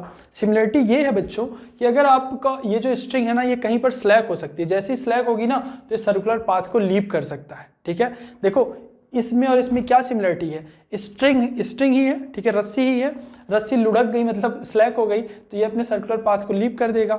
इसमें भी अगर ये कहीं पर कांटेक्ट को लीप कर देगा, कांटेक्ट को लीप करेगा तो सर्कुलर पाथ को लीप कर देगा। ये सर्कुलर पाथ को लीप कर सकते हैं ये दोनों, यही इन दोनों में सिमिलरिटी है। इसलिए इनका जो कंडीशन है कि मिनिमम वेलोसिटी देनी पड़ रही है इसको या फिर इसको, वो दोनों सेम है, ठीक है। अब इसी के साथ इनसे थोड़े से अलग ये वाले केसेस आते हैं। इनमें क्या है, ये भैया रॉड है, रॉड स्लैक हो नहीं सकती, रॉड स्लैक हो नहीं सकती, ये पार्टिकल कभी भी सर्कुलर पाथ को लीप नहीं कर सकता, ठीक है। आपको क्या लगता है, रॉड अगर यहाँ पर पहुंची, रॉड यहाँ पर पहुंची तो मान लो ये रुक भी गया तो क्या ये सर्कुलर पाथ को छोड़कर ऐसे गिरेगा? नहीं गिरेगा, ये भैया इसी के अलॉन्ग आएगा, ठीक है, ऐसे ही आएगा। ये कभी भी पार्टिकल, कोई भी, अगर ये जैसे रॉड है मेरी, तो क्या ये अगर मान लो मैंने ऐसे छोड़ा, यहाँ से ले गया यहाँ ले गया, तो क्या कभी ये वाला पॉइंट मान लो यहाँ पर बॉल होती, ये सर्कुलर पाथ को लीप करेगी? कभी नहीं लीप करेगी। चाहे ये रुक भी जाए तो भी बॉल यहीं रहेगी और ऐसे ही गिरेगी। लेकिन अभी वही स्ट्रिंग होती, स्ट्रिंग के केस में ये स्ट्रिंग ऐसे स्लैक हो जाती, ढीली हो जाती है ऐसे, ठीक है, और ये ऐसे गिर जाती, ठीक है। तो ये उसमें और इसमें डिफरेंस है। तो यहाँ पर जितने भी केसेस हैं, जैसे ये पार्टिकल कभी भी सर्कुलर पाथ को लीप नहीं कर सकता। क्या ये रिंग सर्कुलर पाथ को लीप कर सकती है? ये ऐसे रिंग, ये ऐसे कोई भी वायर टाइप से है, उसमें ऐसे रिंग बधी हुई है, रिंग यहाँ पर पहुंची, क्या कभी ये ऐसे गिर सकती है? नहीं, ये हमेशा इसी के अलोंग स्लाइड करेगी। ये भी कभी सर्कुलर पाथ को लीप नहीं कर सकती, ठीक है। ये लीप कर सकता है। पहले तो अभी जो हमने केस देखा था इसमें ये लीप कर सकता है, लेकिन वही अगर हम अंदर एक वो लगा दें और छोटा सा, तो अब ये वाला भी कभी सर्कुलर पाथ को लीप नहीं कर सकता। ये कंस्ट्रेंट हो गया ना, बेसिकली ये सारे के सारे कंस्ट्रेंट हो गए to move on the circular path. इनमें ये कंस्ट्रेंट नहीं थे, इनमें ये स्लाइड कर सकते थे, ठीक है। एक मिनट, इनमें बच्चे ये कंस्ट्रेंट नहीं थे to move on circular path, ये गिर सकते थे, कहीं बीच में ये ऐसे गिर जाता, ये स्लैक होकर गिर जाता पार्टिकल। तो ये इनमें चूंकि ये कंस्ट्रेंट नहीं है तो इनका कंडीशन √5GR, यहाँ पर टॉप पर √GR। उसके अलावा इनका ध्यान रखेंगे वो √5GR है, इसको थोड़ा सा कम देना पड़ता है, √4GR, इसको भी √4GR, जो हमें मिनिमम स्पीड देनी पड़ती है to complete the circular motion, ठीक है, to complete the circular motion. ये सेम वाले कंडीशन है कि कंस्टेंट वाले, तो इसको भी √4GR, इसको भी √4GR। अब आई होप आपको सारे फार्मूले याद रहेंगे और डिफरेंस आपको पता ही चल गया। अगर सर्कुलर मोशन कंस्टेंट है कि मतलब सर्कुलर पाथ को लीप नहीं कर सकती किसी भी कंडीशन में, तो √4GR, लीप करने के लायक है तो √5GR। यहाँ पर इस केस में बच्चे 0 हो जाती है वेलोसिटी, ठीक है, यहाँ पर इसके पास 0 वेलोसिटी हो जाती है। यहाँ पर जब ये पहुँचेगा टॉप पर तो इसके पास 0 वेलोसिटी, इसके पास भी यहाँ पर पहुँचने पर 0 वेलोसिटी, ठीक है। उसमें √GR थी, इसमें 0 हो जाती है सबके पास, ठीक है। तो ये बच्चे कुछ केसेस हैं, ये आपको पक्के से याद रखना है क्योंकि इससे बहुत सारे क्वेश्चन पूछे जाते हैं, ये आपको पक्के से याद करना है। To complete the circular motion, bottom पर मिनिमम हमें इतनी वेलोसिटी तो देनी ही पड़ती है, इससे कम अगर आप दोगे तो ये सर्कुलर मोशन कंप्लीट नहीं कर पाते, ठीक है। इससे ज़्यादा दोगे तो कंप्लीट कर जाएंगे, लेकिन इससे कम दोगे तो ये पूरे सर्कुलर मोशन कंप्लीट नहीं कर पाएंगे। और अगर ऐसा केस है कि मतलब सर्कुलर पाथ लीव कर सकते हैं, उस केस में इसको मिनिमम आपको इतनी स्पीड देनी ही पड़ेगी ताकि ये सर्कुलर मोशन कंप्लीट कर पाए, अदरवाइज ये सर्कुलर मोशन पूरा वर्टिकल सर्कल कंप्लीट नहीं कर पाएंगे अगर आप इससे कम दोगे। ज़्यादा दोगे तो कर लेंगे, कोई दिक्कत नहीं होगी, ठीक है। तो ये मिनिमम वाला आपको पक्के से याद रखना है। इसका √5 GR था और इसका √4 GR है। इसमें 0 हो जाता है टॉप पर और उसके पहले वाले में टॉप पर √GR। इतना नोट कर लें, ये फार्मूले पक्के से याद रखना, ठीक है। चलिए बच्चों आगे चलते हैं। इस पर बेस्ड थोड़े से हम क्वेश्चन करते हैं। देखो इसमें अक्सर क्वेश्चन ऐसे आता है, आपको ये नहीं बताएगा कि यहाँ पर इसने कितनी स्पीड दी। ये क्वेश्चन ध्यान से पढ़ो। इसमें ये स्ट्रिंग है, पहले बात क्लियर कर दूं, ये स्ट्रिंग है, रेडियस r है, r लेंथ की ये स्ट्रिंग होगी। Find the tension in string when the string becomes horizontal. यहाँ से रिलीज किया, मतलब यहाँ से इसको प्रोजेक्ट किया गया। जब ये स्ट्रिंग ऐसे हॉरिजॉन्टल हो जाती है, यानी एंगल 90 डिग्री हो जाता है, तो आपसे पूछा टेंशन इन स्ट्रिंग और u, यहाँ पर u दिया गया था, बोला है u is just sufficient to complete the vertical circular motion, ठीक है। यानी ये जो स्पीड है बच्चे, ये जस्ट सफिशिएंट है to complete the circular motion. ज़्यादा से ज़्यादा तो कितनी हो सकती है, लेकिन मिनिमम जो होती है जस्ट सफिशिएंट वो होती है √5 GR, ठीक है। क्यों? क्योंकि ये सर्कुलर मोशन को कहीं पर भी लीव करने वाला कंडीशन है, स्ट्रिंग कहीं पर भी स्लैक हो सकती है। तो उस केस में इस टाइप से वाले जब होते हैं तो मिनिमम वेलोसिटी हमें √5 GR देनी पड़ती है। यानी यहाँ आपको √5 GR वेलोसिटी दी आपने, क्योंकि just sufficient to complete the circular motion है, ठीक है। अब आपसे पूछा है टेंशन इस पॉइंट पर। तो देखो जब ये इस पॉइंट पर पहुंचा तो इसके पास कुछ स्पीड v होगी, हमने मान लिया v होगी। यहाँ पर टेंशन ऐसे T लग रहा होगा, mg वर्टिकल सर्कुलर मोशन है तो भैया mg ऐसे लग रहा होगा, mg ऐसे लग रहा होगा, ठीक। तो आप बताओ मुझे यहाँ पर T ऐसे लग रहा है, ठीक है। तो इसमें हमेशा दो ही चीज़ें करनी होती है, एक तो एनर्जी कंजर्वेशन और एक न्यूटन्स लॉ। देखो अब यहाँ पर जब ये पहुंचा mg ऐसे लगा। चूंकि ये सर्कुलर मोशन कर रहा है, सर्कुलर मोशन करने के लिए इसको सेंट्रीपिटल फोर्स चाहिए। सेंट्रीपिटल फोर्स इस डायरेक्शन में चाहिए, किस डायरेक्शन में? इस डायरेक्शन में, अलोंग द सेंटर। वो कौन प्रोवाइड कर रहा है? केवल और केवल टेंशन इस डायरेक्शन में दिख रहा है, यानी tension at this point will provide the centripetal force. Centripetal force होता है mv स्क्वायर बाई r, ठीक है, mv स्क्वायर बाई r होता है, ठीक है। इसका मास m मान लें, ठीक। अब क्या करेंगे? अब यहाँ पर ये हो गया, एक चीज़ तो हमारे पास आ गया, लेकिन क्या यहाँ पर स्पीड आपको पता है? स्पीड नहीं पता। तो हमेशा इस टाइप के क्वेश्चन में बच्चे दो ही चीज़ करनी है, एक तो ये न्यूटन्स लॉ वाला लिख दिया मैंने, और दूसरा आपको एनर्जी कंजर्वेशन करना ही पड़ेगा। उसके लिए क्या करेंगे? यहाँ पर हमें स्पीड बतानी है, यहाँ की तो पता है, यहाँ पर बतानी है। मैंने बताया था हमेशा ये चीज़ याद रखें, work done by all forces is equal to change in kinetic energy. Change in kinetic energy हो जाएगा ½ mv square, final velocity v है, इनिशियल u है, तो v square minus u square. All forces में कौन कौन से फोर्स हो जाएंगे? Work done by tension plus work done by gravity. दो ही तो फोर्सेज दिख रहे हैं, टेंशन हमेशा बच्चे डिस्प्लेसमेंट के परपेंडिकुलर रहता है, ठीक है। कहीं पर भी आप चले जाएं, ये हमेशा डिस्प्लेसमेंट ऐसी हुई, टेंशन ऐसा लगा, ठीक है। डिस्प्लेसमेंट ऐसी हुई, टेंशन ऐसा लगा। तो चूंकि टेंशन और डिस्प्लेसमेंट हमेशा एक दूसरे के परपेंडिकुलर रहते हैं, इसलिए work done by tension circular motion में हमेशा 0 होता है, ठीक है। क्योंकि टेंशन और डिस्प्लेसमेंट हमेशा एक दूसरे के परपेंडिकुलर रहते हैं, तो T.ds force dot displacement perpendicular होने की वजह से वर्क डन बाई टेंशन हमेशा 0 होता है, तो ये तो 0 हो गया। वर्क डन बाई ग्रेविटी देखें, ये पार्टिकल यहाँ से लेकर यहाँ तक जा रहा है, ठीक है।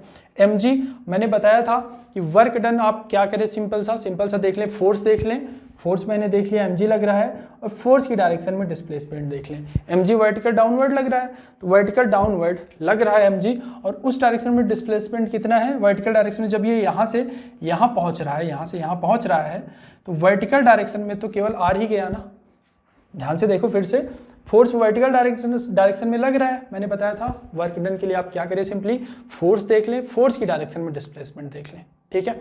फोर्स देखा mg, और mg वर्टिकल डाउनवर्ड है, तो वर्टिकल डायरेक्शन में ही हमें डिस्प्लेसमेंट देखनी है। तो ये यहाँ से यहाँ जब जाएगा तो वर्टिकल डायरेक्शन में, तो भैया ये यहाँ से यहाँ गया, तो वर्टिकल डायरेक्शन में तो केवल r गया ना, तो mg r लिख दिया। एक चीज़ और आपको बारीकी का ध्यान रखना पड़ेगा, फोर्स लग रहा था नीचे, फोर्स मेरा लग रहा था वर्टिकल डाउनवर्ड, लेकिन डिस्प्लेसमेंट हो रहा है वर्टिकल अपवर्ड, तो इसलिए work done will be negative, ठीक है, क्योंकि दोनों अपोजिट डायरेक्शन में है ना। तो वर्क डन बाई ग्रेविटी इतना हो गया ½ mv square, v square minus u square, u square कितना हो जाएगा बच्चे 5gr, तो ये मैंने 5gr कर दिया, तो ये हो जाएगा mv square by 2 minus 5/2 mgr। ठीक है, तो थोड़ा सा अगर आप इसको और सॉल्व करते हो तो भैया mv स्क्वायर बाई 2 हो जाएगा, mv स्क्वायर बाई 2, और ये इस साइड अगर आप ले जाओ तो 5/2 माइनस mgr, यानी 5/2 माइनस 1 mgr। तो 5/2 में से अगर एक चला जाएगा कितना बचेगा 3/2, तो 3/2 mgr, तो ये हो गया mv स्क्वायर बाई 2। 2 से 2 कटेगा तो ये हो जाएगा mv square by r is equal to 3mg। ठीक है, थोड़ा सा यार जगह का कम पड़ गया। ठीक है, तो ये तो हमारे पास आ गया। तो यहाँ से हमें पता था टेंशन कितना आया था बच्चा, टेंशन हमारा बच्चा आया था T is equal to mv square by r, mv square by r की वैल्यू कितनी आ गई 3mg, यानी टेंशन होगा इस पॉइंट पर 3mg। ठीक है, तो यहाँ पर इस तरीके का कोई भी क्वेश्चन हो, इस तरीके कोई भी क्वेश्चन हो, दो चीज़ें याद रखें, एक तो NLM लगा दें ये वाला कि net force is equal to centripetal force, जो नेट फोर्स इस डायरेक्शन में हो उसको सेंट्रीपेटल फोर्स के बराबर कर दें, और दूसरा आपको एनर्जी कंजर्वेशन लगाना पड़ेगा। यही दो चीज़ें से आपकी इस तरीके कोई भी क्वेश्चन हो सॉल्व हो जाते हैं। कहीं पर भी पूछ ले, कई बार पूछ लेगा कि यहाँ पर टेंशन कितना होगा, या फिर पूछ लेगा यहाँ पर टेंशन कितना होगा, या फिर पूछ लेगा जैसे यहाँ पर मान लो पूछ लिया, बाई चांस पूछ लिया, तो आप क्या करोगे, टेंशन T दिखा दोगे, mg ऐसे लग रहा है, mg ऐसे लग रहा है, बोल देगा थीटा, ये समथिंग थीटा है। ठीक है, तो यहाँ से आप दिखाओगे थीटा सर ये हो गया, mg cos थीटा हो गया, तो T ऐसे लग रहा है, mg cos थीटा ऐसे लग रहा है, तो नेट फोर्स इस डायरेक्शन में, सेंट्रीपेटल फोर्स इस डायरेक्शन में होना चाहिए, यानी इस डायरेक्शन का जो फोर्स होगा T minus mg cos theta, ये हो गया, और यही सेंट्रीपेटल फोर्स इसको प्रोवाइड कर रहा होगा। ठीक है, और फिर एनर्जी कंजर्वेशन लगा दें, यहाँ की स्पीड निकाल लें, और आपका सिंपल सा आंसर बन के आ जाता है। ठीक है, तो ये सिंपल सा क्वेश्चन इस तरीके से आई होप आप कर पाएंगे। ऐसा कोई भी क्वेश्चन है, दो ही चीज़ें याद रखनी है, एक तो ये NLM जो लगा दिया, और दूसरा एनर्जी कंजर्वेशन। एनर्जी कंजर्वेशन क्या करेंगे, work done by all forces is equal to change in kinetic energy, tension का वर्डन जीरो ही जो हो जाता है, और ग्रेविटेशन का वर्डन लिख दें, आपके पास सिंपल सा आ जाएगा। इस तरह के क्वेश्चन आप करके देखिएगा, सिंपली हो जाएगा। ठीक है, अगर आप ये दो चीज़ याद रखेंगे, नोट कर लें, फिर आगे चलते हैं। देखो बच्चों, नेक्स्ट क्वेश्चन है अपना इसके बाद। ठीक है, ये क्वेश्चन हमने देख लिया। ठीक है, ये तो सिंपल सा जब हॉरिजॉन्टल होता है तो। अब इसमें इस टाइप का क्वेश्चन हो, मतलब जनरल एंगल थीटा के लिए मैं आपको डिराइव करके दिखा दे रहा हूँ, उसमें क्या क्या हमें करना होता है उसकी बात हम करते हैं। आइए देखते हैं। यही दो मेथड बच्चे, एक तो न्यूटन्स लॉ और एनर्जी मेथड हर जगह अप्लाई होता है। ठीक है, इसकी रेडियस मान ले आर है स्ट्रिंग की। तो देखो यहाँ पर पूछा स्पीड कितना होगा और टेंशन इन स्ट्रिंग। ठीक है, यहाँ की स्पीड मैंने चलो मान लिया v। ठीक है, और इस पॉइंट पर जो स्ट्रिंग में टेंशन होगा उसको आप मान लें t। ठीक है, mg ऐसे वर्टिकल डाउनवर्ड लग रहा है। ठीक है, mg वर्टिकल डाउनवर्ड लग रहा है। अगर ये एंगल थीटा है तो ये एंगल भी थीटा हो जाएगा। ठीक है, तो इस डायरेक्शन में जो फोर्स लग रहा है that will be mg cos theta. ठीक है, mg cos थीटा हो जाएगा। ठीक है, अब इस पार्टिकल पर जो नेट फोर्स लग रहा है, चूंकि ये सर्कुलर मोशन परफॉर्म कर रहा है, तो सर्कुलर मोशन जब भी कोई पार्टिकल परफॉर्म करता है तो उसको बच्चे सेंटर की ओर सेंट्रीपिटल फोर्स चाहिए होता है, यानी इसको सेंटर की ओर नेट फोर्स एक चाहिए। तो टेंशन T लग रहा है, mg cos थीटा ऐसे लग रहा है, तो आप लिखोगे T minus mg cos theta will be equal to, ये जो नेट फोर्स आ रहा है ना अलोंग द सेंटर, यही उसको सेंट्रीपिटल फोर्स प्रोवाइड करेगा, और सेंट्रीपिटल फोर्स होता है mv स्क्वायर बाई आर। ठीक, एक तो न्यूटन्स लॉ लगा दिया हमने, दूसरा एनर्जी कंजर्वेशन। ठीक है, ये यहाँ पर इसकी स्पीड u थी जब ये यहाँ पर पहुँचा। ठीक है, जब ये यहाँ पर पहुँचा तो यहाँ पर स्पीड v हो गई है। ठीक है, तो हम क्या कर सकते हैं, हम एक चीज़ कर सकते हैं कि बच्चे ये टोटल ये जो होता है ना, ये तो r होता है, लेकिन ये वाली लेंथ अगर आप ध्यान से देखो, केवल यहाँ से लेकर यहाँ तक ये होता है बच्चे r, ये है, तो ये वाला जो लेंथ है that is r cos theta. ये टोटल r है, ये वाली r cos थीटा है, तो ये बची हुई लेंथ कितनी हो गई, ये बची हुई लेंथ हो गई r in bracket 1 minus cos theta. ठीक है, in bracket 1 minus cos theta.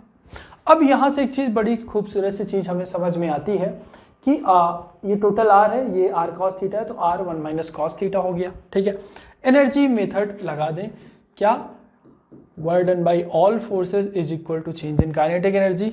Delta के कितना हो जाएगा, फाइनल v हुआ है, इनिशियल u था, तो half m v square minus u square. All forces में टेंशन आ जाएगा, वर्डन बाई टेंशन मैंने ऑलरेडी बता रखा है 0 होता है, तो वर्डन बाई टेंशन तो 0 हो गया, ठीक है। एंड वर्डन बाई ग्रेविटी कितना हो जाएगा, वर्डन बाई ग्रेविटी देखिए ध्यान से, ये पार्टिकल मैंने बताया था कि वर्डन किसी का फोर्स का देखना हो तो फोर्स की डायरेक्शन देख लें और फोर्स की डायरेक्शन में डिस्प्लेसमेंट देख लें। mg लग रहा है वर्टिकल डाउनवर्ड, ये पार्टिकल यहाँ से यहाँ तक जा रहा है, तो वर्टिकल डायरेक्शन में जब यहाँ से यहाँ गया तो वर्टिकल डायरेक्शन में तो केवल इतना ही गया ना, और ये है r cos थीटा। फोर्स लग रहा है नीचे, जा ये ऊपर रहा है, ठीक है, फोर्स लग रहा है mg नीचे और जा ये ऊपर रहा है, तो ऑब्वियस है वर्डन विल बी नेगेटिव, और कितना हो जाएगा minus mg r1 minus cos theta, ठीक है। तो यहाँ से आप देखें तो ये आप लिख सकते हैं m/2 v square minus u square, ठीक है। यही है बच्चे जनरल चीज़ें, ठीक है। U square minus v square लिखोगे अगर तो इस साइड केवल प्लस बच जाएगा, तो ये हो जाएगा 2gr1 माइनस कॉस थीटा, ठीक। हमेशा यही चीज़ें हर जगह आप अप्लाई कर सकते हैं। टेंशन को थोड़ा सा मैं और सिंप्लीफाई कर दूं, mv square by r plus mg cos theta, ठीक है, mg कॉस थीटा हो गया। वी स्क्वायर की चाहे आप वैल्यू पुट कर लें या ना करें, मतलब यही बच्चे जनरल चीज़ें होती हैं, ठीक है। थीटा के टर्म में हमने ला दिया। अब यहाँ से u की वैल्यू चूंकि पता है, u की वैल्यू पता है हमें, इनिशियल दी है, तो आप यहाँ पर वी स्क्वायर की वैल्यू चाहे पुट कर लें।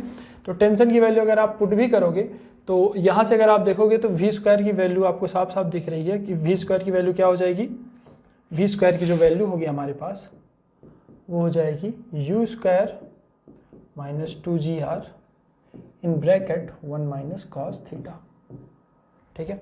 तो यहाँ से आपका टेंशन जो होगा ये हो गया। तो टेंशन कितना है बच्चे, m/r वी स्क्वायर की वैल्यू यहाँ से पुट कर लें, you square minus 2gr 1 minus cos theta, ठीक है, ये हो गया प्लस mg कॉस थीटा, ठीक, ये हो गया mu स्क्वायर बाई आर, और ये अगर ब्रैकेट ओपन करोगे तो r से r कट जाएगा और ये हो जाएगा 2mg 1 माइनस कॉस थीटा, और यहाँ प्लस mg कॉस थीटा, ठीक है। तो कुछ इस तरीके से टेंशन आपका फाइनल आ गया, ठीक है। बहुत लंबा सा है, लेकिन ये बेसिकली इसका जो पर्पस था बच्चे, मेथड बताना था कि आपको ये एक तो न्यूटन्स लॉ लगाना होता है और एक ये। तो एक चीज़ आप साफ साफ यहाँ से इस टेंशन से देख पा रहे होगे कि जैसे जैसे हम ऊपर जाएंगे, जैसे जैसे हम ऊपर जाते हैं तो क्या स्पीड तो घटेगी, जैसे जैसे ऊपर जाएंगे स्पीड घट रही यानी v घटेगा, और कॉस थीटा जैसे जैसे आप ऊपर जाओगे थीटा बढ़ेगा, ये थीटा जो है ये बढ़ेगा। तो अगर थीटा बढ़ता है बच्चे तो कॉस थीटा घटता है, ठीक है। तो हम साफ साफ देख रहे हैं जब ऊपर ये जा रहा है तो थीटा बढ़ रहा है, कॉस थीटा घट रहा है, और v भी घटेगा, स्पीड भी ऊपर जाने पे घटती है। तो जब ये दोनों चीज़ें घट रही हैं, ये भी v भी घट रहा है, कॉस थीटा भी घट रहा है, तो टेंशन भी ऑब्वियस है ऊपर जाने पर घटेगा, ठीक है। इसीलिए इस पॉइंट पर टेंशन मैक्सिमम होता है और इस जो वर्टिकल इस वाले पॉइंट पर टेंशन मिनिमम हो जाता है, ठीक है, क्योंकि ऊपर जाते जाते धीरे धीरे घटता है। तो ये थोड़े से कंक्लूजन आपको ध्यान में रखने हैं, इसको नोट कर लें, फिर हम आगे चलते हैं।